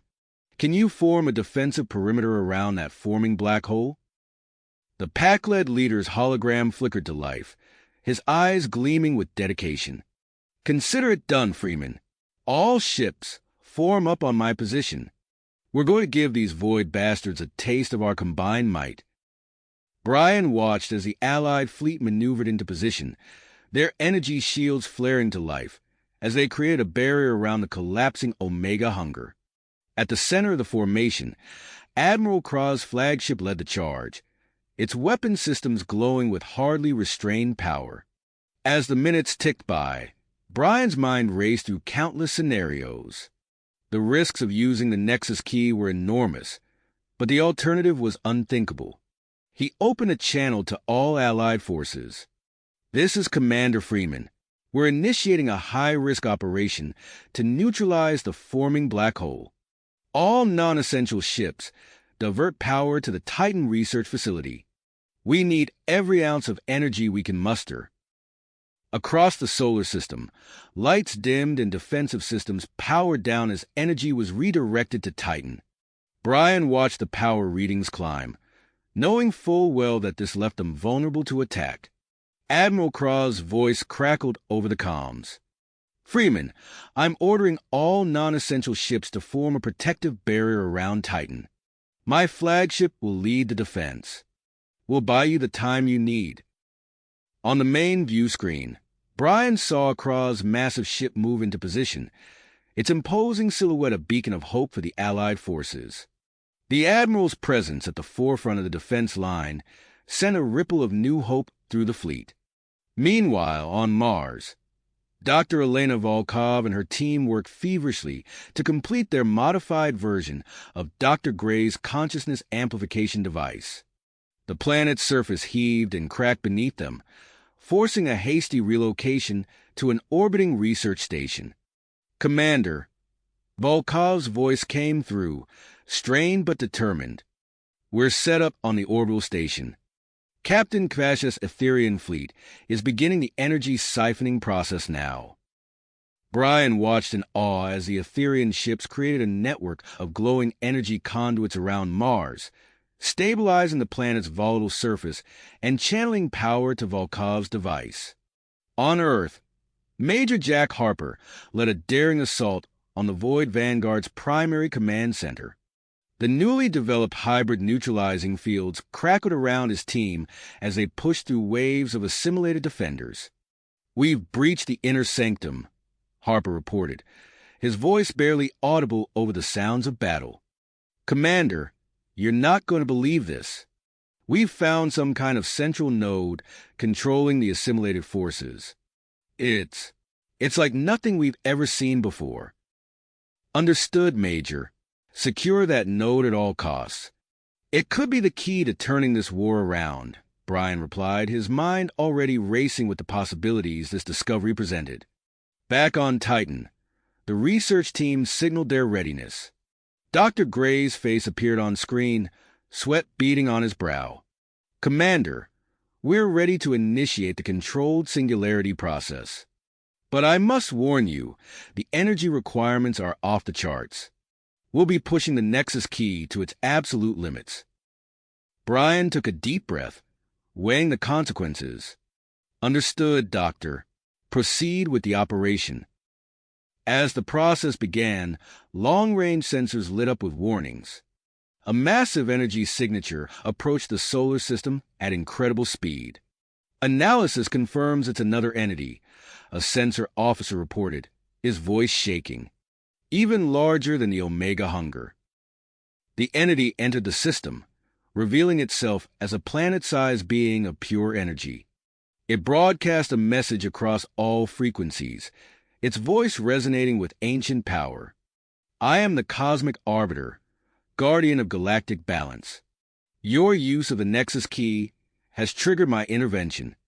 I will now evaluate your species and pass judgment on your right to exist in this sector of the galaxy." Brian Freeman stood at the center of Unity's command deck, the weight of this new development pressing down on him. The controlled singularity process on Titan had begun. The Void Hunger still posed a significant threat, and now this cosmic arbiter held the fate of their entire alliance in its hands. As alarms blared and reports flooded in from across the system, Brian steeled himself for what was to come. The next few hours would determine not just the outcome of the war, but the very future of every species in their alliance. "All forces, stand ready," he announced, his voice carrying across all channels. "We face not one, but two existential threats. Our actions now will define us, show the cosmic arbiter the best of what we can be.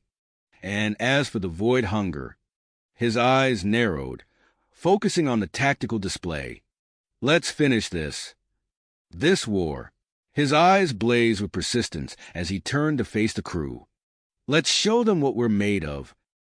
As Brian's words echoed through the comms, the cosmic arbiter's massive form shimmered into existence, casting an ethereal glow across the solar system. Holographic projections materialized at key points throughout the sector, displaying scenes from the ongoing conflict and the histories of the allied species. Brian's mind raced, recognizing the critical nature of this unexpected development. He quickly opened a channel to all allied command centers. "This is Commander Freeman. Deploy data transmission pods to all strategic locations immediately. We need to showcase our achievements, culture, and scientific advancements to influence the Arbiter's decision." As the pods launched from various stations and ships, streaming vast amounts of information directly into the Cosmic Arbiter's energy field, Brian turned his attention to the ongoing battle. "Admiral Cross," he called out, "the Void Hunger entities are weakened by Dr. Volkov's device. Now's our chance to strike." The pack-led leader's gravelly voice responded with enthusiasm. "Understood, Freeman. All ships, form up on my position. We're taking the fight to these cosmic parasites." Brian watched as Admiral Krah's flagship led the charge, spearheading a multi-pronged assault near Jupiter. The combined human, pack-led, and Zephyrian fleets moved in perfect synchronization, their weapons blazing against the disoriented Void Hunger swarms. On Earth, Major Jack Harper's voice crackled through the comms. "Commander, we've breached the inner sanctum of the Void Vanguard's command center. You won't believe what we found." Brian leaned forward, his interest piqued. "Go ahead, Major." "It's a massive chamber filled with assimilated beings, all connected to a central Void Hunger node. We're setting up consciousness amplification devices now. If this works, we might be able to free them all." "Excellent work, Harper," Brian replied. "Keep me updated on your progress." As he monitored the various fronts, an urgent transmission came through from Dr. Elena Volkov. "Commander, we have a situation on Mars. The energy siphoning process is destabilizing the planet's core. If we don't act fast, the resulting shockwave could threaten the entire inner solar system." Brian's heart raced as he processed the new threat. "What are our options, Doctor?" "Captain Kvash and I have a plan," Volkov responded, her voice strained but determined. "We're going to use the Etherean energy manipulation technology to stabilize the core. It's risky, but it's our best shot." "Do it," Brian ordered. "And Volkov, be careful down there." As he turned his attention back to the main view screen, Brian noticed the Cosmic Arbiter's projections focusing on specific instances of cooperation between the allied species. The entity seemed particularly interested in the Etherians' efforts to save Mars. Suddenly, alarms blared across Unity's command deck. "Commander," a sensor officer called out, "the Void Hunger is launching an attack on the Cosmic Arbiter." Brian watched in horror as swarms of void entities converged on the massive energy being, attempting to consume its vast reserves. In that moment, he made a decision that could change the course of the war. All available Allied forces divert to defend the cosmic arbiter, he commanded, his voice firm and unwavering. We need to show our commitment to preserving cosmic balance, even at the cost of leaving our other positions vulnerable. As ships from across the system changed course to protect the arbiter, Dr. Marcus Gray's face appeared on the main screen. Commander, we've made a breakthrough on Unity Station. We can amplify our consciousness disruption devices across the entire system using the station's communication array. Brian's eyes widened at the implications. What's the catch, Doctor? Gray's expression turned grim. The energy required would likely destroy Unity Station in the process. Brian closed his eyes for a moment, weighing the potential sacrifice against the opportunity to turn the tide of the war. When he opened them, his perseverance was clear. Prepare the device, Dr. Gray. If it comes down to it, we'll make that call. As the battle raged around the cosmic arbiter, Brian Freeman stood at the center of Unity's command deck, coordinating the most complex and far-reaching engagement in human history. The next few moments would determine not only the outcome of the war, but the fate of every species in their alliance. With the void hunger pressing their attack, the cosmic arbiter's evaluation reaching its critical phase, and multiple crises unfolding across the solar system, Brian knew that every decision he made could tip the balance between survival and annihilation. He took a deep breath, steadying himself for the challenges ahead, as the command deck erupted into a flurry of activity around him. The command deck erupted into a flurry of activity as Brian's decision to defend the cosmic arbiter set a new course for the battle. All ships, form up around the arbiter. Brian's voice rang out across the comms. We need to show our commitment to preserving cosmic balance. Admiral Kraw's gravelly voice responded immediately. Understood, Freeman. Pakled Fleet, take point. We'll give these void bastards a taste of our firepower. The combined human, Pakled, and Zephyrian fleets surged forward, creating a protective barrier around the massive energy being. Void hunger entities crashed against their shields and waves, each impact sending ripples of energy across the defending ships. On the main view screen, Brian watched as the cosmic arbiter's projections shifted, focusing intently on the Alliance's actions. The entity's attention seemed to linger on their selfless act of protection. Commander, a communications officer called out, we're receiving a transmission from Titan. Brian's heart raced as Kael'Rem's face appeared on screen, his features strained with effort. Freeman, we've begun the manual override of the Nexus key. The process is challenging. Behind the progenitor, Brian could see other scientists gathering around the massive device, their bodies glowing with an otherworldly energy. Kael'Rem's form shimmered, neural pathways visible beneath his skin as they burned with the strain of interfacing with the key. Hold on, Kael'Rem, Brian urged. We've got your back up here. As the progenitors formed a living circuit around the Nexus key, the erratic wormholes across the solar system began to stabilize. The chaotic energy signatures on Unity's sensors slowly persisted into more predictable patterns. A new alert pinged, drawing Brian's attention to Mars. Dr. Elena Volkov's voice crackled through the comms, her words punctuated by the sound of alarms in the background. Commander, we're initiating the core stabilization procedure now. Captain Kvesh's fleet is in position. The main view screen split to show the Martian surface. The Etherian ships hung in a complex geometric pattern around the planet, pulsing with energy. Suddenly, massive auroras erupted across the sky, painting the red planet with shimmering curtains of green and blue. Energy conduits are holding, Kvash reported, her normally melodic voice tight with concentration. Channeling Mars' excess energy now. Brian watched in awe as the planet's magnetic field fluctuated wildly, visible even from Unity's distant position.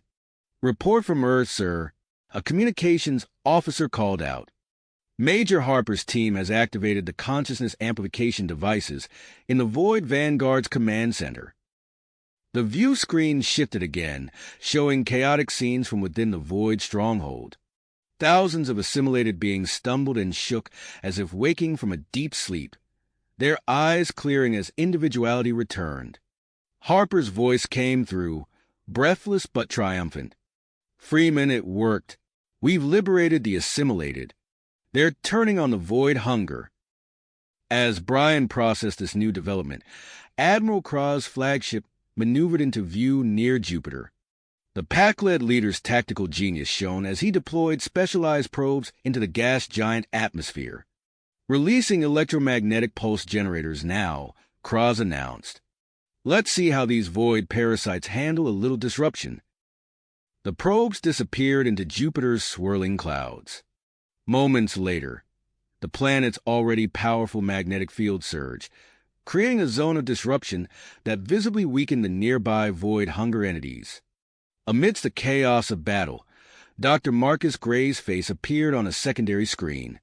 "Commander, we're ready to amplify the consciousness disruption devices across the system. But you should know, this will likely destroy Unity Station." Brian's teeth gritted as he weighed the decision. Before he could respond, Gray continued, his voice broadcasting system-wide. "To all Allied forces, this is Dr. Marcus Gray. We're about to attempt a maneuver that could turn the tide of this war. If successful, it will disrupt Void hunger entities across the entire system. But the cost will be high." As Gray's team began the power-up sequence, Unity Station groaned under the strain. Non-essential systems went dark as energy was diverted to the communication array. The Cosmic Arbiter's projections shifted once more, focusing on key individuals across the Alliance. Brian saw his own face among them, alongside Krah's, Volkov, and Kvash. The entities seemed particularly interested in their diverse yet unified efforts. Suddenly, alarms blared across every channel.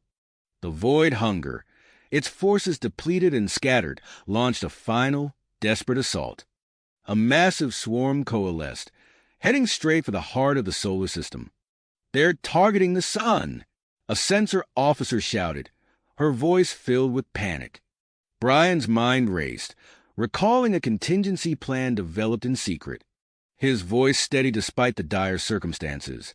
He opened a channel to all Allied forces. "This is Commander Freeman. Initiate Operation Solar Shield immediately. I repeat, initiate Operation Solar Shield." As the order echoed across the system, Brian watched the main view screen with nervous excitement. The Void hunger swarm descended upon the sun, beginning to envelop the massive star. In response, energy signatures flared to life across multiple planets and space stations. The remnants of the Para system hummed to life, channeling power towards a single, crucial purpose.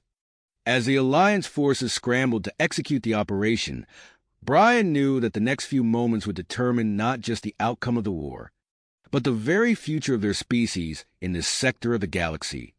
The Cosmic Arbiter watched silently, its judgment hanging in the balance as Operation Solar Shield began to unfold.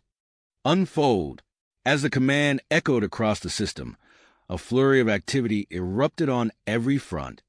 From his position at SDC headquarters on Earth, Brian Freeman's fingers flew across the holographic interface, initiating a complex system-wide communication relay. "All Para components, prepare for synchronized activation," he broadcasted, his voice steady despite the weight of the moment. Near Jupiter, Admiral Krah's fleet engaged in a fierce dogfight with pursuing Void hunger entities. Pack-led ships, disengage and move to solar positions, Krah ordered, his gravelly voice tinged with urgency. "Deploy energy emitters on my mark." The pack-led vessels broke away from the battle, their hulls scarred and smoking from the assault. As they maneuvered into their assigned positions around the sun, several ships shuddered under the relentless attacks of the void hunger swarms. On the surface of Mars, Dr. Elena Volkov watched as the planet's core stabilized, only to be faced with a new crisis. "Crash, we have a problem," she called out to the Etherian captain. "The energy siphoning process is creating a massive power surge." Captain Zara Crash's melodic voice crackled through the comm system. "Can we contain it?" Volkov's eyes widened as an idea struck her. "Better, we can use it. Reconfigure the Etherian energy conduits. We're going to link them to the Para network and boost the solar shield." On Titan, KLREM and his fellow progenitors formed a living neural network around the Nexus Key. Their bodies glowed with an otherworldly light as they interfaced with the ancient device. Suddenly, KLREM's eyes snapped open, blazing with newfound knowledge. "The key," he gasped, his voice strained. "We can use its space-time manipulation to enhance the shield." As KLREM began the delicate process of integrating the key's abilities into the Para network, several progenitors collapsed, their neural pathways overwhelmed by the strain. Back on Unity Station, Dr. Marcus Gray stood before the modified consciousness disruption device, his hand hovering over the activation switch. "Broadcasting now," he announced, bringing his hand down decisively. The station's communication array burst to life, radiating with unprecedented energy. As the signal spread across the solar system, void hunger entities began to twitch and writhe, their collective consciousness fragmenting under the assault. On Earth, Major Jack Harper led his team through the weakened defenses of the Void Vanguard strongholds. "Push forward," he shouted, gesturing to the liberated former assimilates who fought alongside them. "We need to secure that energy production facility." As the Alliance forces converged on their targets, the Cosmic Arbiter's holographic projections shifted once more. The entity focused on the integration of technologies, human parasystems merging with Etherian energy manipulation and progenitor space-time alterations. Near the sun, Admiral Cross watched in horror as the void hunger swarm enveloped the star, causing massive plasma eruptions. "All ships fall back," he ordered, his voice tight with tension. "Switch to long-range emitters. We can't lose any more vessels." As the Pac-led fleet retreated to a safer distance, Brian Freeman received alarming reports from solar observation outposts. The sun's core was destabilizing, threatening to go nova prematurely. With fierce dedication, he gave the order to activate Operation Solar Shield, despite some Para components remaining offline. Energy surged through the Para network. On Mars, the Etherian conduits glowed with blinding intensity, channeling the planet's chaotic core energy. On Titan, the Nexus Key pulsed with power, creating localized space-time distortions to reinforce weak points in the shield matrix. Unity Station shook violently as it broadcast consciousness-disrupting waves at peak intensity.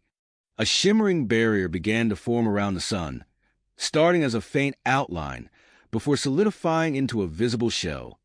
The void hunger swarm intensified its attacks, causing sections of the shield to fluctuate dangerously. Admiral Cross, his eyes fixed on a weak point in the barrier, made a split-second decision.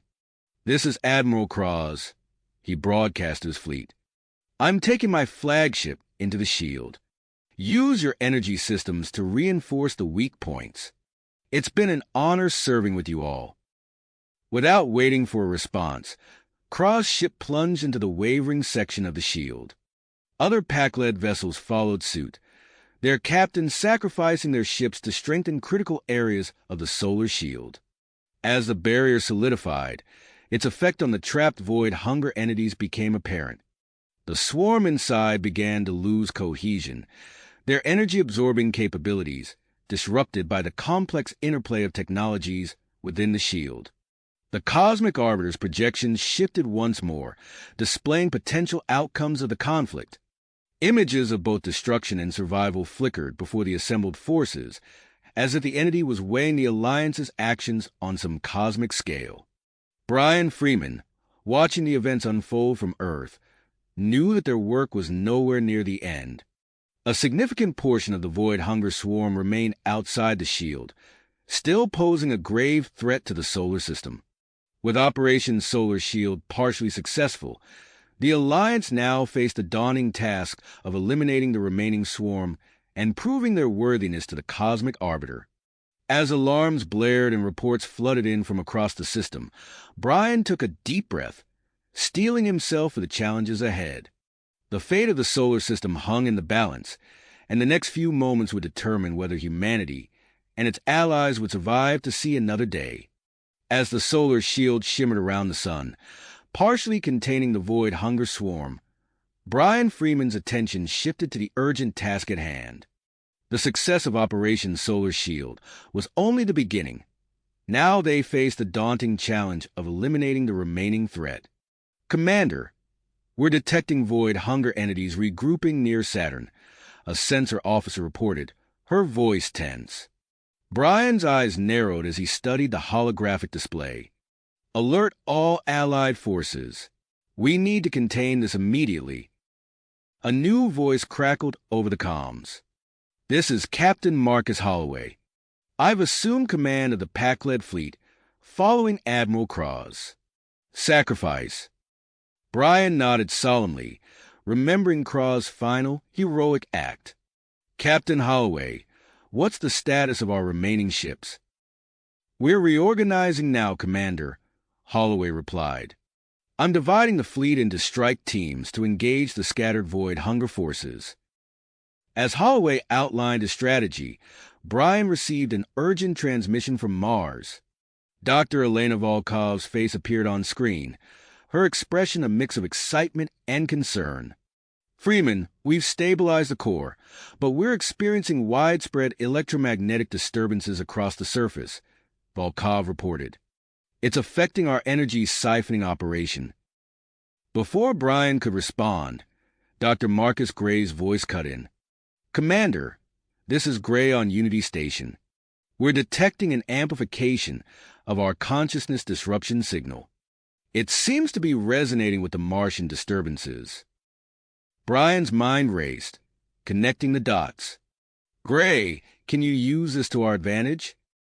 "Already on it," Gray confirmed. "I'm recalibrating our array to enhance the disruptive effect. But, sir, the power drain is causing systems failures. We need to evacuate non-essential personnel immediately." As Brian coordinated the evacuation, he received another transmission, this time from Titan. KLREM's holographic image flickered into view, the progenitor's form surrounded by pulsing energy. "Commander Freeman," KLREM's voice was strained. "We've uncovered dormant subroutines within the Nexus Key. We can create localized space-time bubbles around key defensive positions." Brian leaned forward, intrigued. "How quickly can you implement this, KLREM?"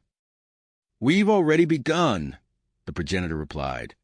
"But the neural interface is taxing. We may not be able to maintain it indefinitely." As Brian processed this new information, an alert flashed across his screen. The Void Hunger swarm near Saturn had launched a new offensive, sending energy-draining tendrils towards the inner planets. "Captain Holloway," Brian called out. "Are you seeing this?" "Affirmative, Commander," Holloway responded. "I have a plan. We'll use the progenitor space-time bubbles as jump points to intercept those tendrils." Brian watched as Holloway's fleet executed the daring maneuver. Ships blinked in and out of existence, reappearing to engage the Void Hunger tendrils before they could reach their targets. The tactic was effective, but Brian could see the strain it put on the vessels. "Dr. Volkov," Brian turned his attention back to Mars. "Any progress on disrupting the Void Hunger's capabilities?" Volkov's eyes lit up. "Actually, yes. We've discovered that Mars' stabilized core emits a frequency that interferes with their collective consciousness. We're modifying the Etherian conduits to broadcast it system-wide." As the battle raged on, Brian received a transmission from Major Jack Harper. The Special Operations Team leader's face was covered in a sheen of sweat, his eyes intense. "Freeman, we've reached Enceladus," Harper reported, the sound of weapons fire in the background. "We're encountering heavy resistance, but we're closing in on the Void Hunger Command node." "Understood, Major," Brian replied. "That node could be the key to disrupting their entire operation. Whatever it takes, destroy it." As Harper's team fought their way through Enceladus' icy tunnels, Brian turned his attention to a hidden ace up their sleeve. He input a series of complex codes, activating a defense system hidden within Mercury's core.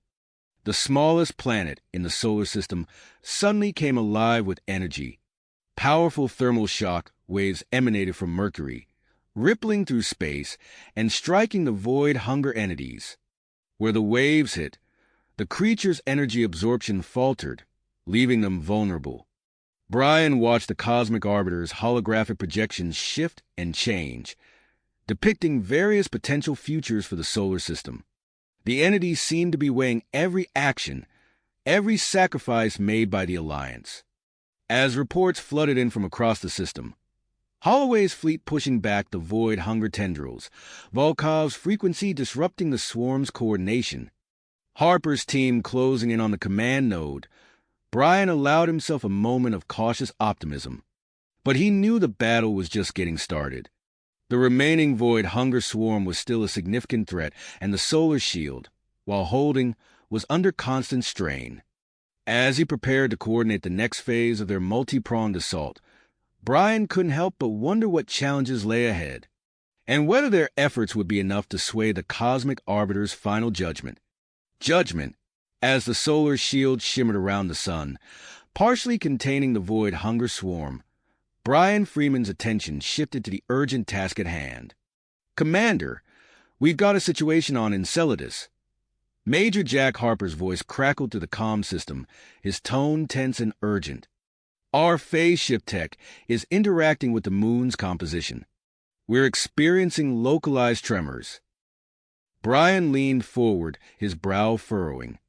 "What's your status, Major?" "We're proceeding with caution," Harper replied, the sound of shifting ice audible in the background. "The tremors are making our approach more difficult, but we're adapting. We're close to the command node." As Brian processed this information, Dr. Elena Volkov's face appeared on another screen. "Freeman, we've started broadcasting the disruptive frequency," she reported, her eyes bright with excitement. "It's working better than we anticipated." Brian watched the holographic display, observing as large sections of the void hunger swarm began to lose cohesion. The once unified mass broke apart into smaller, disorganized clusters. "Captain Holloway," Brian called out, "are you seeing this?" "Affirmative, Commander," Holloway responded, his voice filled with perseverance. "We're moving to engage the weakened clusters now." The space around Saturn erupted into a flurry of activity as the Allied fleet launched their assault. Pack-led human and Zephyrian ships darted in and out of the space-time bubbles created by the progenitors, striking at the vulnerable void hunger units with precision and speed. On Titan, Kael'Rem's holographic image flickered, his form wavering with fatigue. "Commander Freeman, we're losing progenitors to neural overload," he reported, his voice strained. "We can't maintain the space-time bubbles much longer." Before Brian could respond, a group of human and Zephyrian volunteers appeared behind Kael'Rem. "We're here to help," one of them announced. "We know the risks, but we can't let you bear this burden alone." Kael'Rem nodded gratefully, guiding the volunteers to interface with the Nexus key. The cosmic arbiter's projections shifted, displaying images of a united civilization rising from the ashes of conflict. Suddenly, Dr. Marcus Gray's face appeared on screen, his expression grave. "Commander, Unity Station is failing," he reported. "But we have a plan. We can overload the power core to create a massive electromagnetic pulse. It could severely damage the void hunger swarm, but it would destroy the station," Brian finished, understanding the implication. After a moment of consideration, he nodded. "Do it, Dr. Gray. I'll alert our forces to clear the area." As Gray's team began the overload sequence, Brian's attention was drawn to the Mercury defense system. The smallest planet pulsed with energy, sending out waves of thermal shock that rippled through space.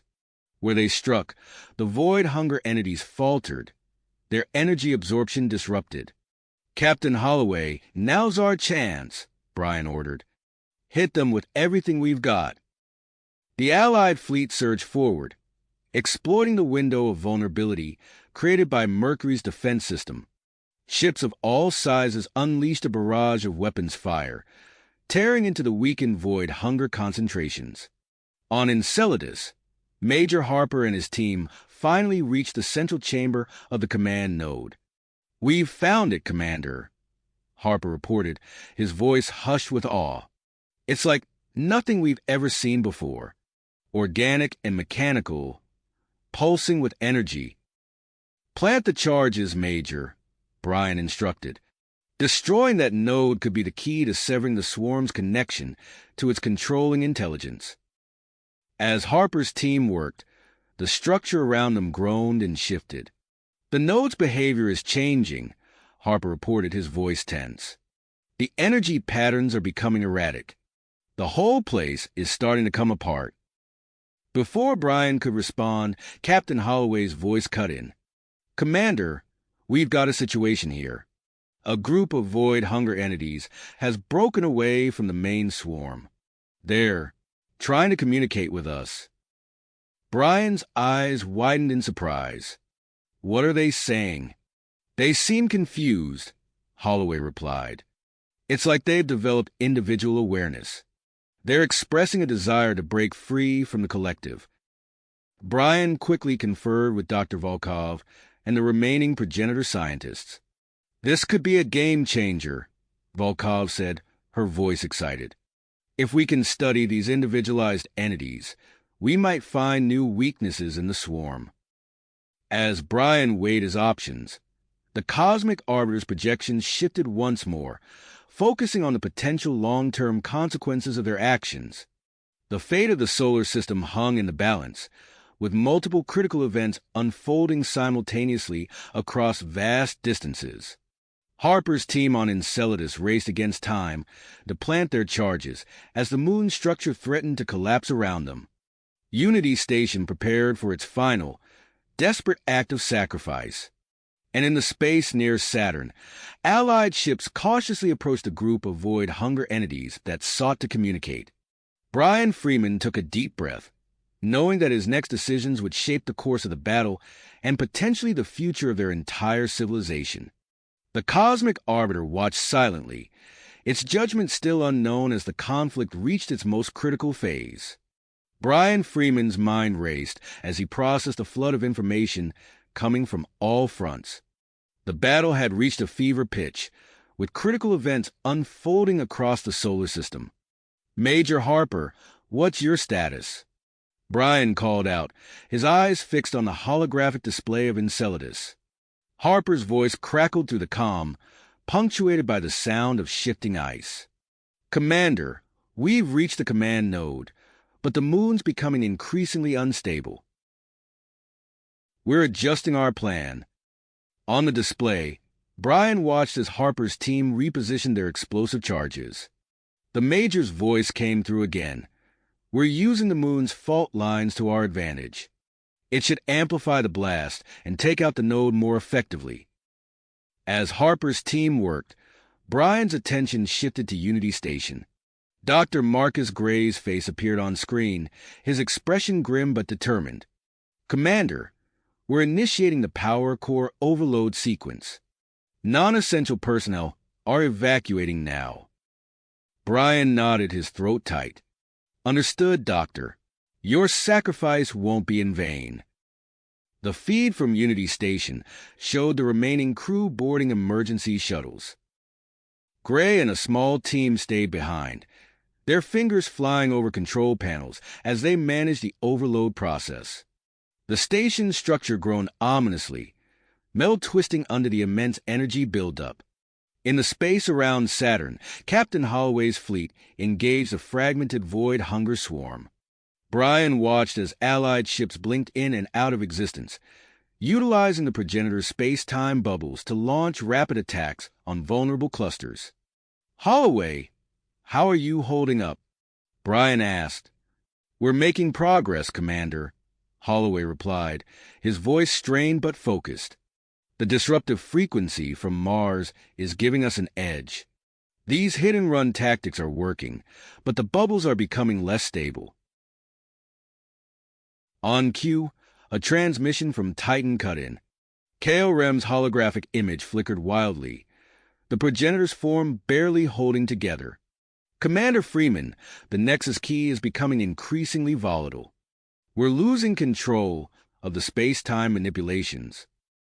Brian watched in alarm as random wormholes began opening and closing throughout the solar system.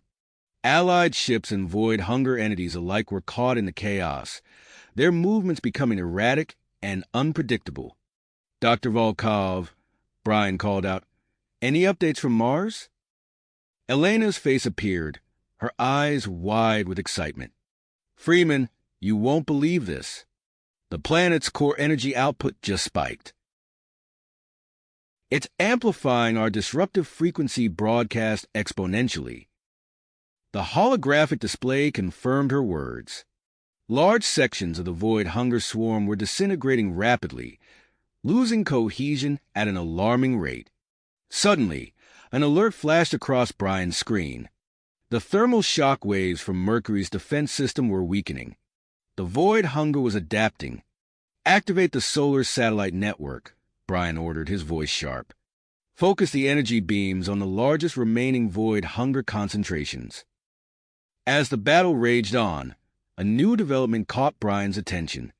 Captain Ayako Nakamura's voice came through, tense but controlled. "Commander, we've made contact with one of the individualized void hunger entities. It's providing crucial information about their central intelligence."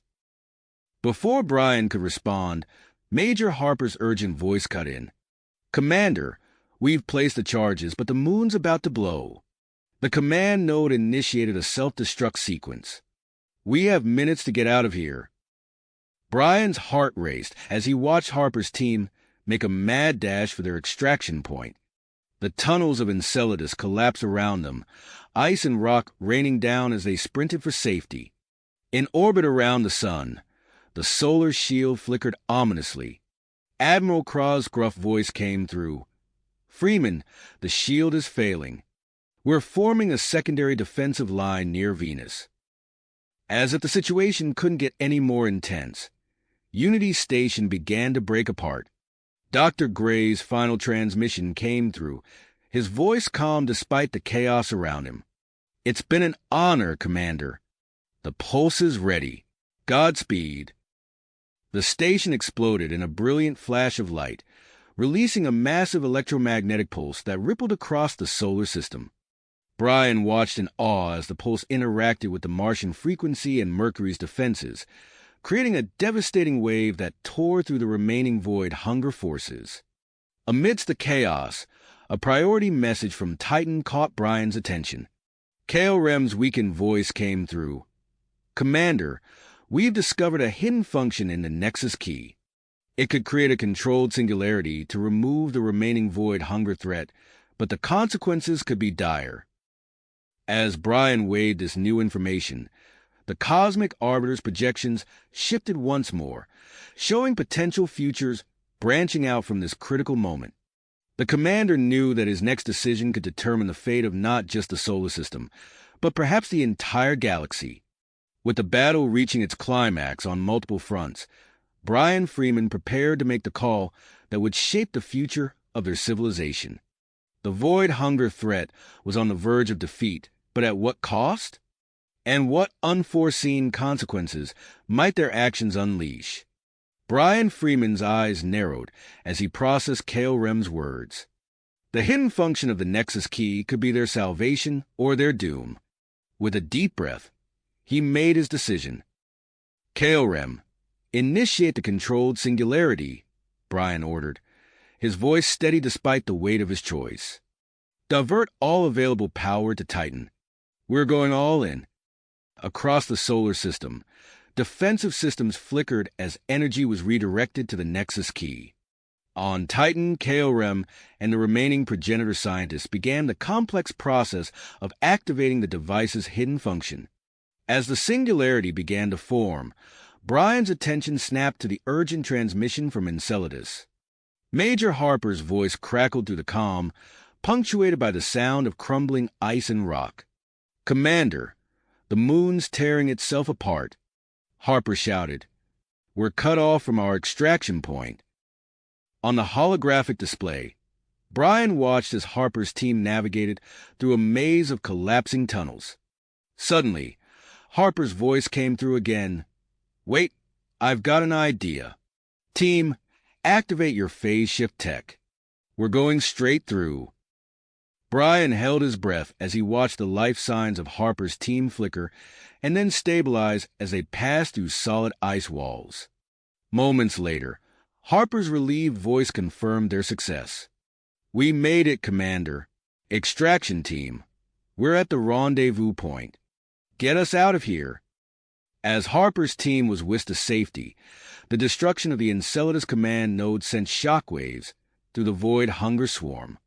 Large sections of the remaining forces lost cohesion, drifting aimlessly in space. Captain Holloway's voice cut through the chaos. "Commander, the swarm is in disarray. We're moving in to engage." Brian watched as Holloway's fleet launched a coordinated assault on the weakened enemy clusters near Saturn. The space around the ring planet erupted in a dazzling display of weapons fire and explosions. Meanwhile, the electromagnetic pulse from Unity Station's Sacrifice continued to propagate through the solar system. Dr. Volkov's excited voice came through from Mars. "Freeman, the pulse is interacting with our frequency broadcast and Mercury's defenses.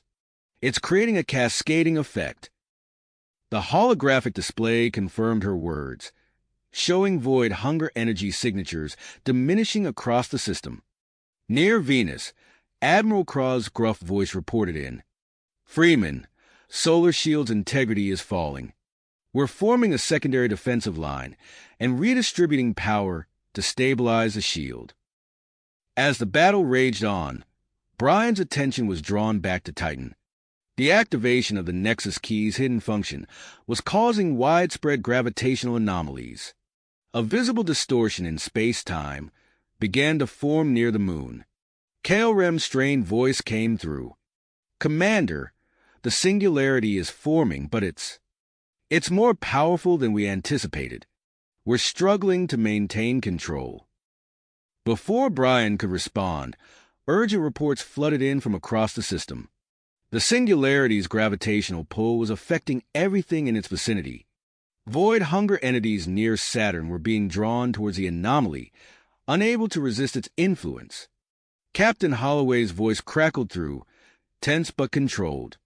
"Commander, we're using the space-time bubbles to avoid the pull, but it's getting stronger by the second." As Brian watched the situation unfold, a chilling realization dawned on him.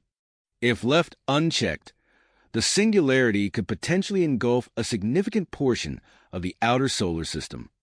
"Initiate Protocol Omega," Brian commanded, his voice firm.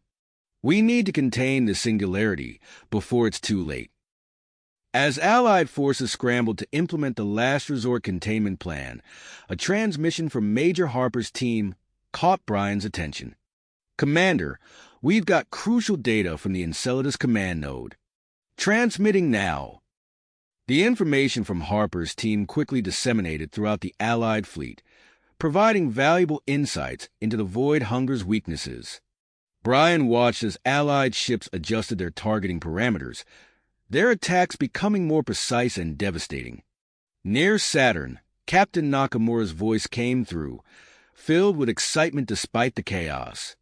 "Commander Freeman, we've made contact with more individualized Void Hunger entities.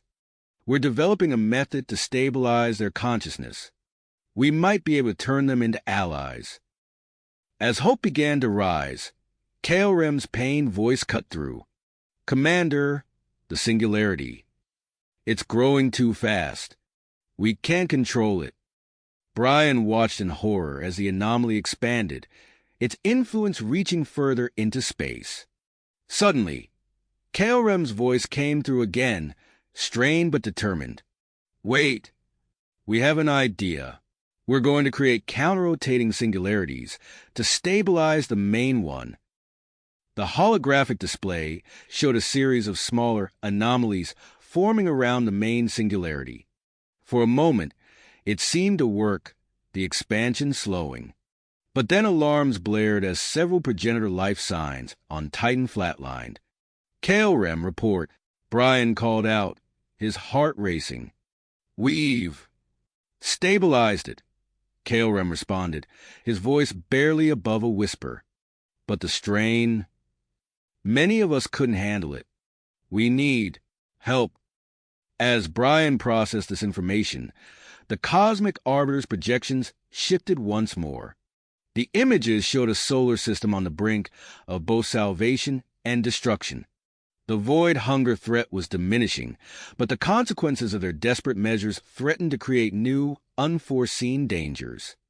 With the controlled singularity temporarily stabilized, the remaining void hunger forces scattered, and the cosmic arbiter's judgment still looming. Brian Freeman knew that the next few moments would determine not just the fate of their battle, but the future of their entire civilization. Civilization, as the gravity of the situation settled in. Brian's mind raced with the implications of their actions and the potential consequences that lay ahead. Initiate Protocol Omega, Brian commanded, his voice cutting through the chaos of the command center. Deploy the containment devices. We need to stabilize that singularity before it tears the system apart.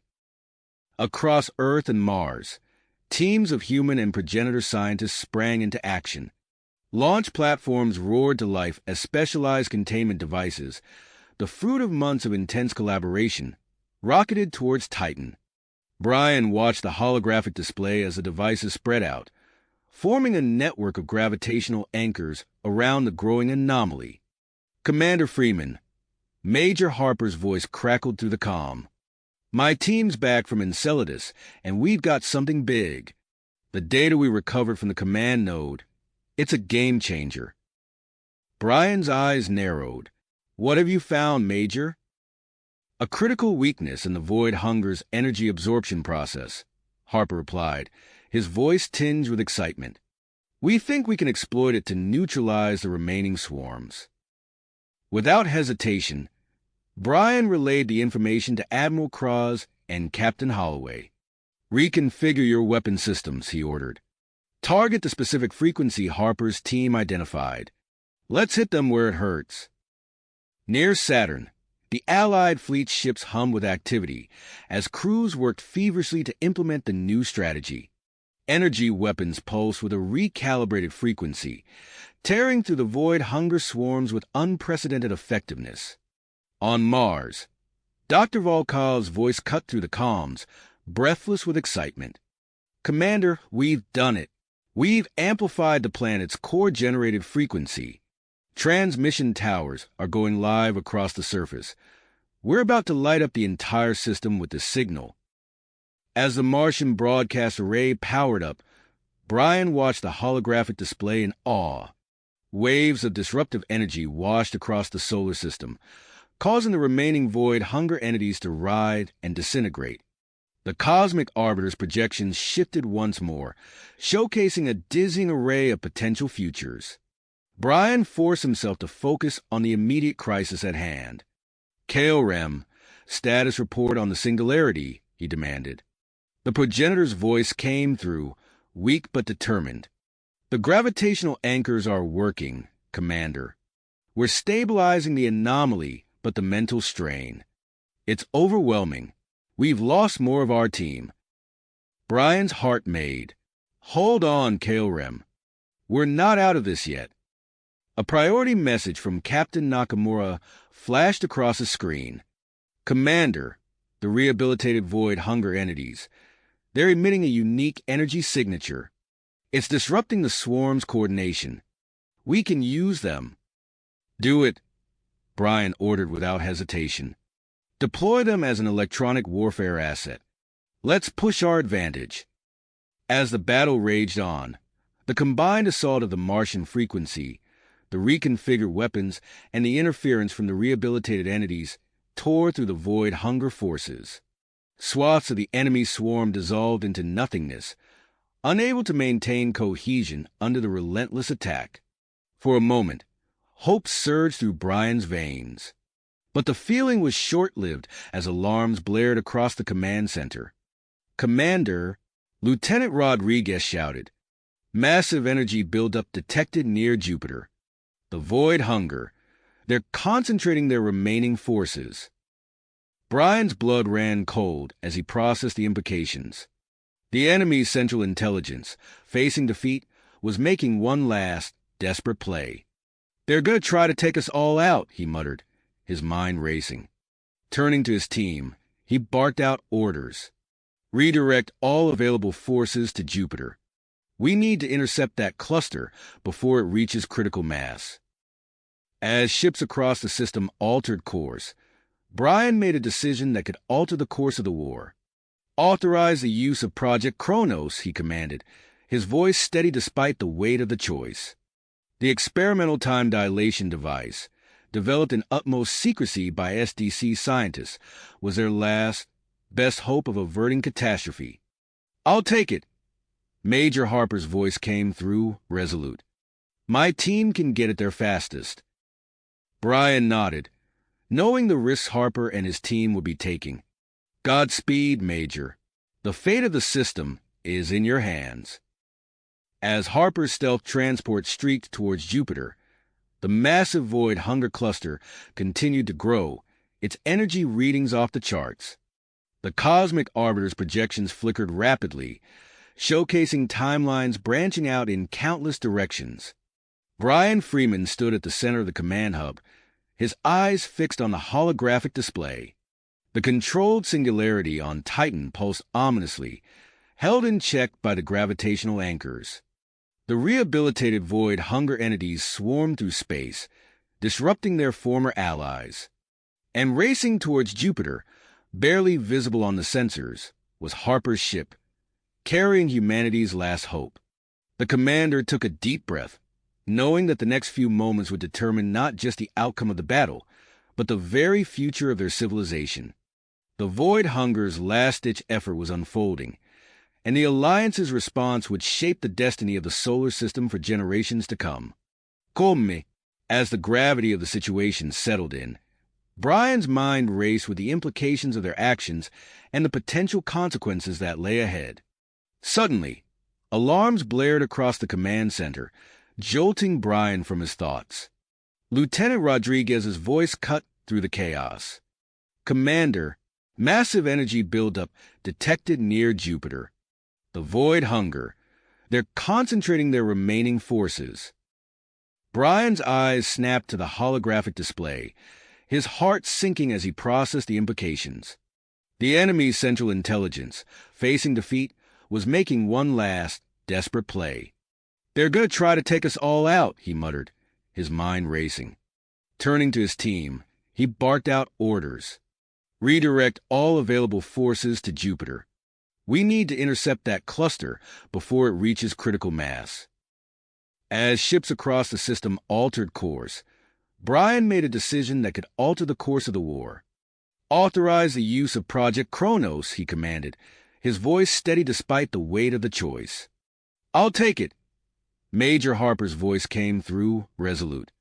"My team can get it there fastest." Brian nodded, knowing the risks Harper and his team would be taking. "Godspeed, Major. The fate of the system is in your hands."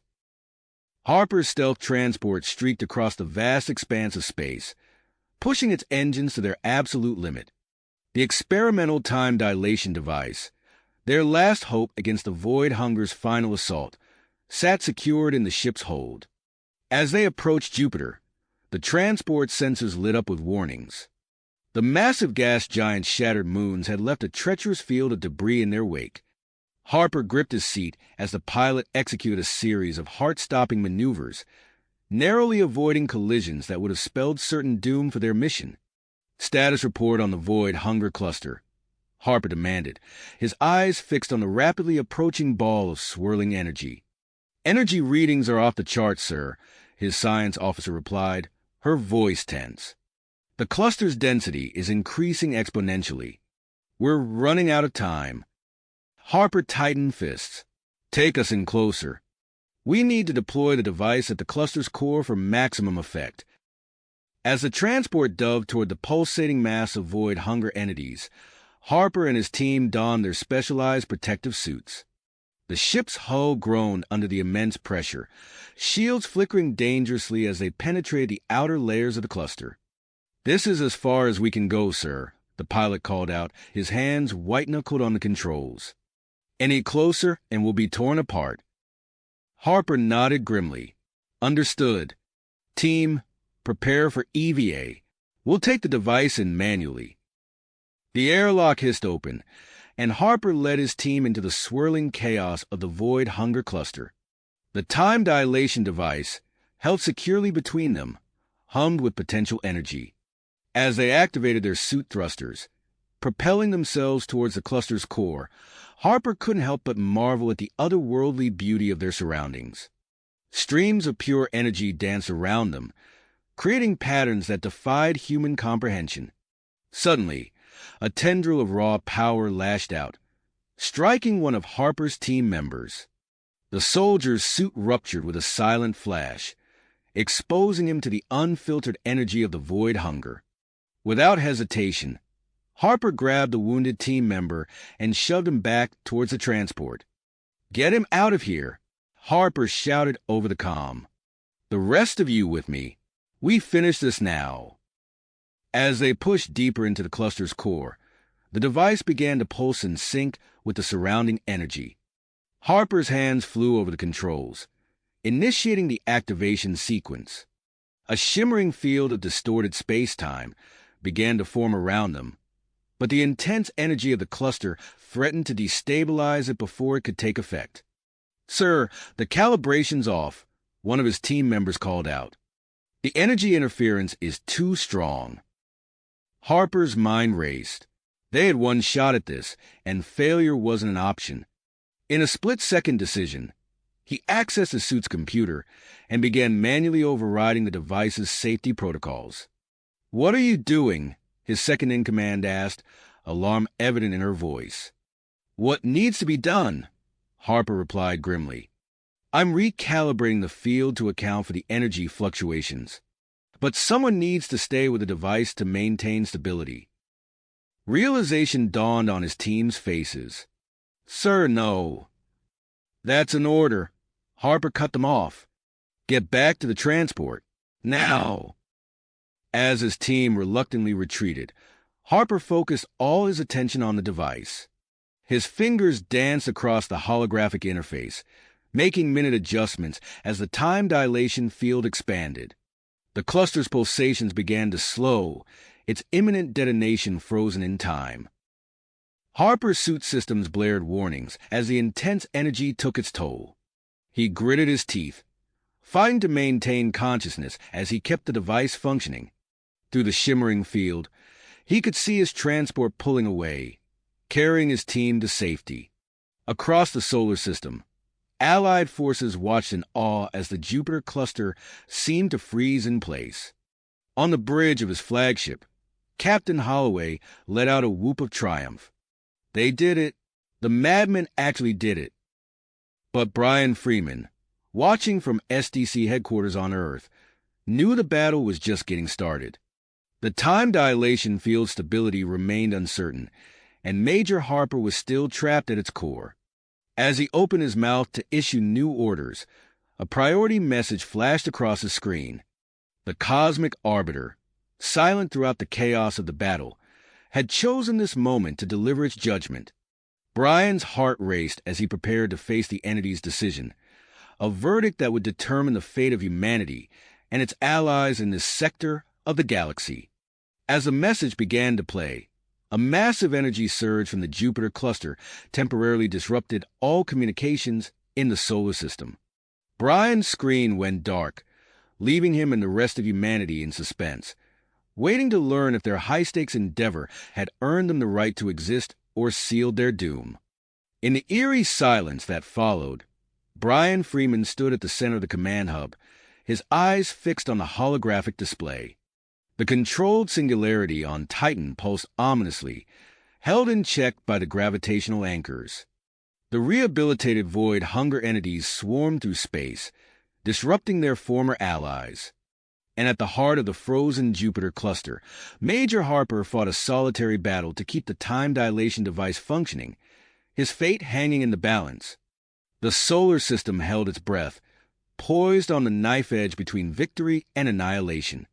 As systems began to come back online, Brian braced himself for whatever came next, knowing that the next few moments would shape the future of their civilization for generations to come.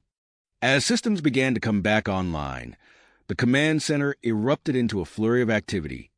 Brian's eyes darted across the screens, assessing the situation. The time dilation field had stabilized around the void hunger cluster near Jupiter, but Major Jack Harper remained trapped at its core. "We're not leaving him behind," Brian declared, his voice cutting through the chaos. "Authorize an emergency extraction mission. I want our best recovery team out there, now." Lieutenant Rodriguez nodded, her fingers flying across the console. "Dispatching a specialized recovery team, so they're equipped with our latest shielding technology." As the recovery team prepared for launch, Brian's attention shifted to an incoming transmission from Titan. KLREM's face appeared on the screen, his expression a mixture of excitement and urgency. "Commander Freeman, we've made a breakthrough," KLREM reported. "We've found a way to dissipate the Singularity's energy by channeling it through the Nexus Key and into the gravitational anchor network." Brian leaned forward, his interest piqued. "What's the impact?" "It's slowly shrinking the Singularity," KLREM explained. "The strain on our containment systems is decreasing by the minute." "Excellent work," Brian commended. "Keep me updated on your progress." A priority alert flashed across the screen. Captain Marcus Holloway's fleet, fresh from neutralizing the fragmented void hunger swarms near Saturn, was regrouping and moving towards Jupiter. Holloway to command. The captain's voice crackled through the comms. "We're en route to Jupiter. What are your orders, sir?" Brian's mind raced, formulating a plan. "Coordinate with the recovery team, Captain. Establish a defensive perimeter around the time-dilated cluster. We can't risk any remnants of the void hunger breaking free." "Understood, Commander. We're on it." As Holloway's fleet moved into position, another transmission came through, this time from Mars. Dr. Elena Volkov's determined face filled the screen. "Commander, we've successfully modified the core-generated disruptive frequency," she reported. "We can now focus it into a precise beam, capable of targeting specific areas." Brian's eyes widened at the implications. "Can you direct it towards the time-dilated cluster?" Volkov nodded. "Already on it. Sir, we're aiming the beam now. It should further destabilize the cluster's internal structure." As the focus beam lanced out from Mars, Brian received word from Captain Ayako Nakamura. Her Zephyrian cruiser, housing the rehabilitated void hunger entities, had positioned itself strategically between Mars and Jupiter. "Commander, we've amplified the energy signature from our guests," Nakamura reported, a hint of unease in her voice. "It's creating a wide-ranging disruptive field. Any remaining void hunger communications in the system should be severely compromised." Brian nodded, a grim smile crossing his face. "Well done, Captain. Maintain your position." His attention turned back to the recovery mission. The team's ship was approaching the time dilation field, but warning alarms blared across the command center. "Sir, the recovery team is reporting intense energy interference," Rodriguez called out. "Their systems are failing." Brian watched, heart racing, as the recovery ship deployed a series of energy-absorbing probes. Slowly, methodically, They created a safe corridor through the field. Inside the time dilation bubble, Major Harper fought a losing battle against his failing suit and the temporal distortions. His movements were sluggish, yet to him, time seemed to race by at a dizzying pace. With trembling hands, he made another critical adjustment to the device, further containing the cluster's volatile energy. Suddenly, a garbled transmission broke through the interference. The cosmic arbiter's message, fragmented and distorted, filled the command center. Brian strained to make sense of the broken phrases, his blood running cold as he realized the implications. "The arbiter's judgment," he muttered. "It depends on how we handle this crisis." In that moment, a plan crystallized in Brian's mind. He turned to his team, his voice ringing with authority. "Initiate Operation Solar Synthesis," he commanded. "Redirect energy from the Titan singularity through the para-network. We're going to power a system-wide version of the Mars disruptive frequency." As the orders were relayed, a visible wave of energy began to spread across the solar system. It collided with the time dilation field, causing it to fluctuate wildly. Inside the field, Commander Sarah Gray led her recovery team through the temporal distortions. They fought against the slowed time, inching closer to Harper's position. As they approached, they witnessed the void hunger cluster's core beginning to destabilize under the combined assault of the Alliance's technologies.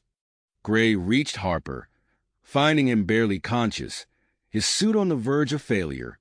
She quickly attached a portable life support unit to his suit and signaled for extraction. But as they turned to leave, the destabilizing cluster released a massive surge of energy. The time dilation field began to collapse around them, threatening to unleash the full destructive potential of the void hunger. "Phase shift technology now," Gray shouted, her voice strained. The recovery ship's experimental systems roared to life, creating a bubble of normal space-time around them. They raced through the collapsing field, their engines pushed to the brink of failure. Behind them, the void hunger cluster imploded with a silent, devastating force. A massive shockwave rippled out towards the inner solar system, gaining speed and power with each passing second. As the recovery ship cleared the danger zone, Brian Freeman gave the order for the final stage of Operation Solar Synthesis. The combined energies of the shrinking Titan singularity, the Mars disruptive frequency, and the para-network coalesced into a concentrated beam of unprecedented power. The beam lanced out, racing to intercept the approaching shockwave. As the two forces collided between Jupiter and Mars, a blinding flash of light engulfed the space, momentarily outshining the sun itself. In the command center, alarms blared and sensors overloaded. Brian shielded his eyes, his heart pounding as he waited for the light to fade and the fate of the solar system to be revealed. Revealed, the blinding light slowly faded, replaced by an eerie calm. Holographic displays across the command center flickered back to life, revealing a transformed solar system. Brian Freeman blinked rapidly, his eyes adjusting to the dimmer light as he scanned the incoming data. "Status report," he commanded, his voice hoarse. Lieutenant Rodriguez's fingers flew across her console. "Sir, the shockwave has been neutralized. Sensors show it's been dispersed into harmless radiation." A collective sigh of relief swept through the room. Brian allowed himself a moment to savor the victory before focusing on the next crisis. "And the void hunger cluster?" "Reduced to inert matter, sir," Rodriguez confirmed. "It's drifting near Jupiter's orbit." Brian nodded, his mind already racing to the next priority. "What's the status of the recovery team?" As if on cue, a transmission crackled through the comms. "This is Commander Gray. We've got Harper and we're clear of the danger zone. Requesting immediate medical assistance upon arrival." "Copy that, Commander," Brian replied.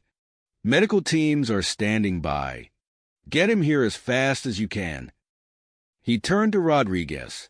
"Monitor their approach and ensure they have priority docking clearance." The lieutenant nodded, relaying the orders. Brian's attention shifted to the holographic display of Titan, where KOREM and the progenitor scientists were working on the singularity. He opened a channel to the moon's research station. KOREM, what's your status? The alien scientist's face appeared on the screen, his expression a mix of exhaustion and triumph. Commander Freeman, we've successfully dissipated the singularity. The gravitational anchor network is powering down, but... He paused, his brow furrowing. But what? Brian pressed. We're detecting residual spatial distortions around Titan. They appear stable for now, but we'll need to monitor them long-term. Brian made a mental note to allocate resources for this new development. Understood. Good work, KOREM. As he closed the channel, alarms blared across the command center. Rodriguez's eyes widened as she processed the incoming data. Sir, we're detecting gravitational anomalies throughout the solar system. Planetary orbits are experiencing minor perturbations. Brian's mind raced, quickly formulating a plan. Dispatch teams to affected areas. I want human and alien scientists working together on this. We need to understand and mitigate these anomalies before they become a bigger problem. As orders were relayed across the system, another priority message came through. Captain Holloway's weathered face appeared on the main screen. Commander, we've begun cleanup operations near Jupiter, he reported. But we found something unusual. Brian leaned forward, his interest piqued. Go on, Captain. We've discovered intact segments of the Void Hunger Cluster. They're resistant to our weapons and energy-based attacks. We can't seem to break them down. Secure those segments and prepare them for transport, Brian ordered. We'll need to study them further. As Holloway acknowledged the order, Dr. Elena Volkov's face replaced as on the screen. The scientist's eyes were alight with excitement. Commander Freeman, you won't believe this, she began, her words tumbling out rapidly. The energy output during the final confrontation has accelerated Mars' geological processes. We're seeing significant changes in core activity. Brian's eyebrows shot up. What kind of changes? Positive ones, Volkov replied, barely containing her enthusiasm. These changes could make Mars more habitable in the long term. We're initiating a comprehensive study now. Before Brian could respond, another alarm sounded. This time, it was Captain Nakamura, her usually calm demeanor visibly shaken. Commander, we have a situation on the Zephyrian cruiser, she reported. The rehabilitated Void Hunger entities. They're evolving. Brian felt a chill run down his spine. Evolving how? Their consciousness is expanding, Nakamura explained. They're developing new abilities to manipulate energy and matter. I've initiated quarantine protocols, but... She trailed off, the implications hanging heavy in the air. Brian took a deep breath, centering himself amidst the cascade of crises. Maintain quarantine, Captain. We'll dispatch a research team to assist you. As he closed the channel, Rodriguez's voice cut through the chaos. Sir, long-range sensors are picking up something big. Brian turned to face her, dread settling in the pit of his stomach. Define big. Massive, sir, Rodriguez replied, her voice tight. It appears to be a spacecraft of unknown origin, entering the outer reaches of our solar system. Brian's mind raced, assessing the new threat. Trajectory, based on current calculations, it will reach Neptune's orbit within hours. Brian straightened, his voice ringing with authority. Initiate emergency protocols across the solar system. Reactivate the Para network and the Mars transmission array. We need to be ready for anything. As the command center erupted into a flurry of activity, Brian opened a channel to the medical bay where Major Harper was being treated. Major, I know you're in no condition for this, but we need you, Brian said, his voice grave. We're detecting an unknown spacecraft approaching, and you're the most qualified to lead a reconnaissance mission." Despite his weakened state, Harper's voice came through clear and determined. "I'm ready. Sir, just get me on my feet." As preparations for Harper's mission began, a familiar presence filled the command center.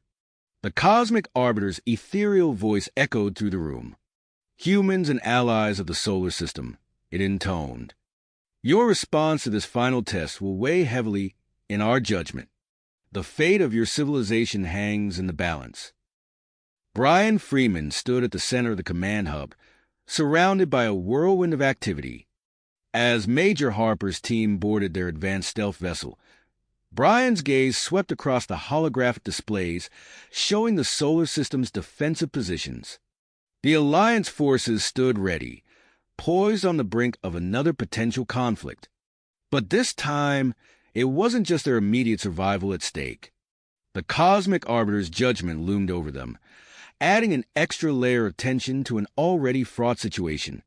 As Harper's ship disappeared into the depths of space, Brian turned his attention to the approaching unknown. The massive object drew closer with each passing moment, bringing with it the promise of either unprecedented danger or a new era of discovery. The solar system held its breath, waiting to see what the next few hours would bring. The solar system held its breath, waiting to see what the next few hours would reveal. Major Jack Harper gritted his teeth as he strapped himself into the pilot's seat of the stealth vessel. Despite the lingering effects of temporal displacement, his hands moved with practiced efficiency over the controls.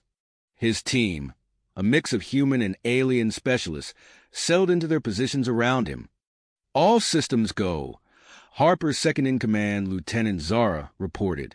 Her 4 eyes blinked in rapid succession, a sign of nervousness in her species.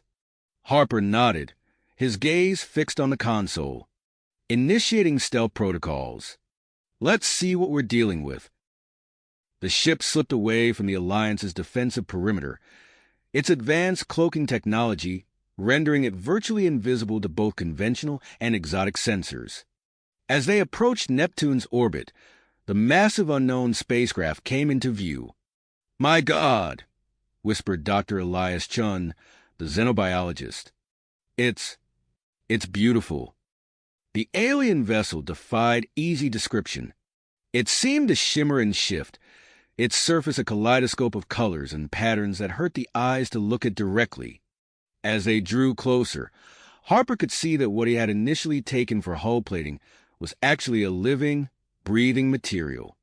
"Prepare for docking maneuvers," Harper ordered, his voice steady despite the adrenaline coursing through his veins. "We're going in."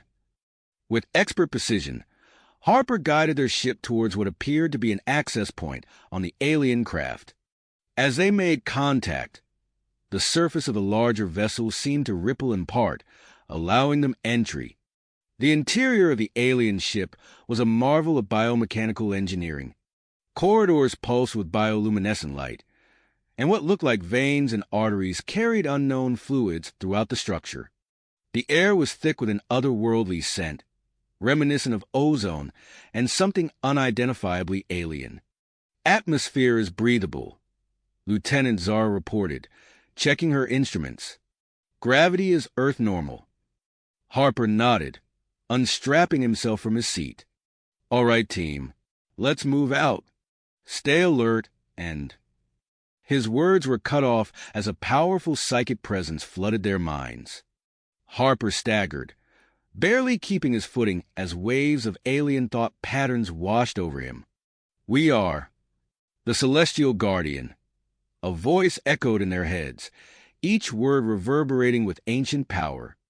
"We have come to help." Images flashed through Harper's mind. A civilization of unimaginable advancement, battles against the void hunger that spanned galaxies, and finally, a long journey across the cosmos in response to the recent conflict. As the initial shock subsided, Harper found his voice. We welcome you, Celestial Guardian. We are representatives of the Solar Defense Coalition." The presence in their minds seemed to soften, taking on an almost parental tone. "You have done well, young ones. Your resilience, your unity, it is impressive." More images flooded their consciousness. Knowledge about the void hunger, its origins, and its weaknesses. And then, a proposal that made Harper's head spin. "We offer a solution," the Guardian communicated. "A merging with the evolved void hunger entities, a new species, to end the threat forever." Harper's team exchanged looks of amazement and apprehension. The Major quickly activated his long-range communicator, relaying the incredible information back to Earth. In the SDC command center, Brian Freeman listened to Harper's report with growing astonishment. The implications of the Guardian's offer were staggering.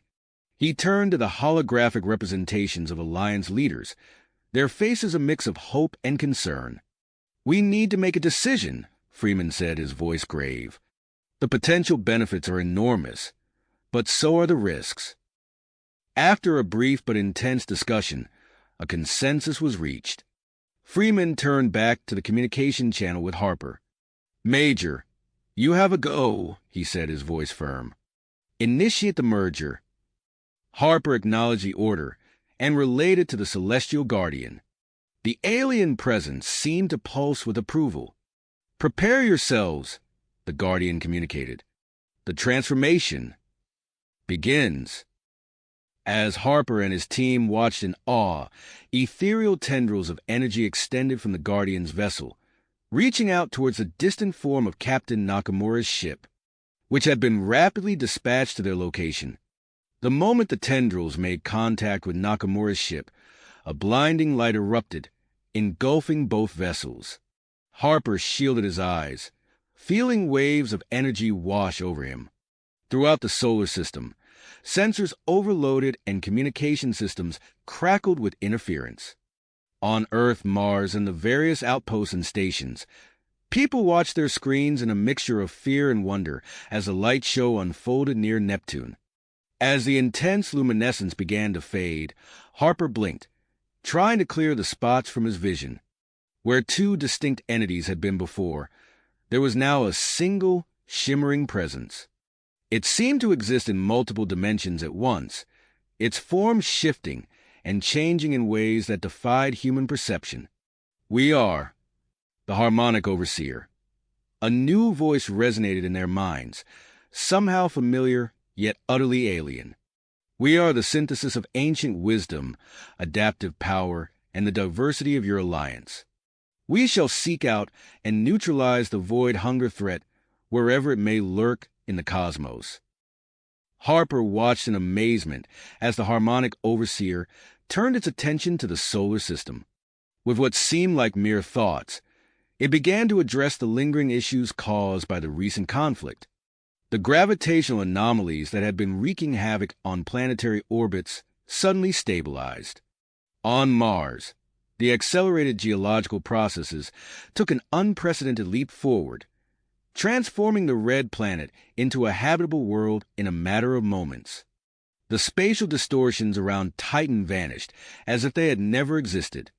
Then, the Overseer's attention focused on Harper and his team. A warm, comforting energy enveloped them, and Harper felt the lingering effects of temporal displacement melt away.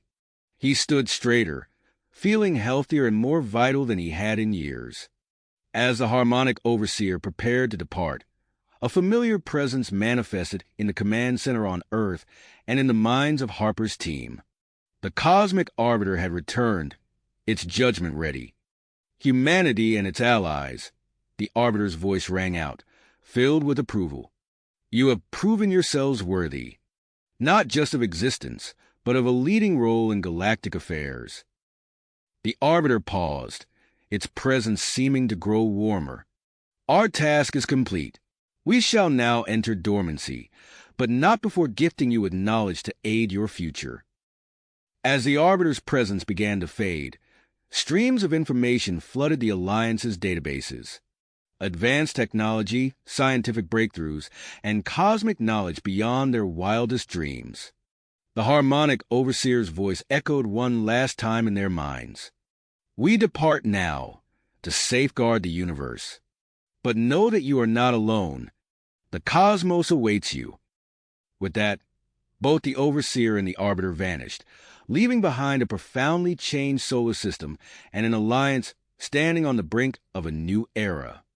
In the SDC Command Center, Brian Freeman took a deep breath, his palms sweating from the momentous events. He looked around at his team, seeing the same mix of awe and dedication in their eyes. With a nod, he opened a channel to address the entire alliance. "This is Commander Brian Freeman," he began, his voice steady and clear.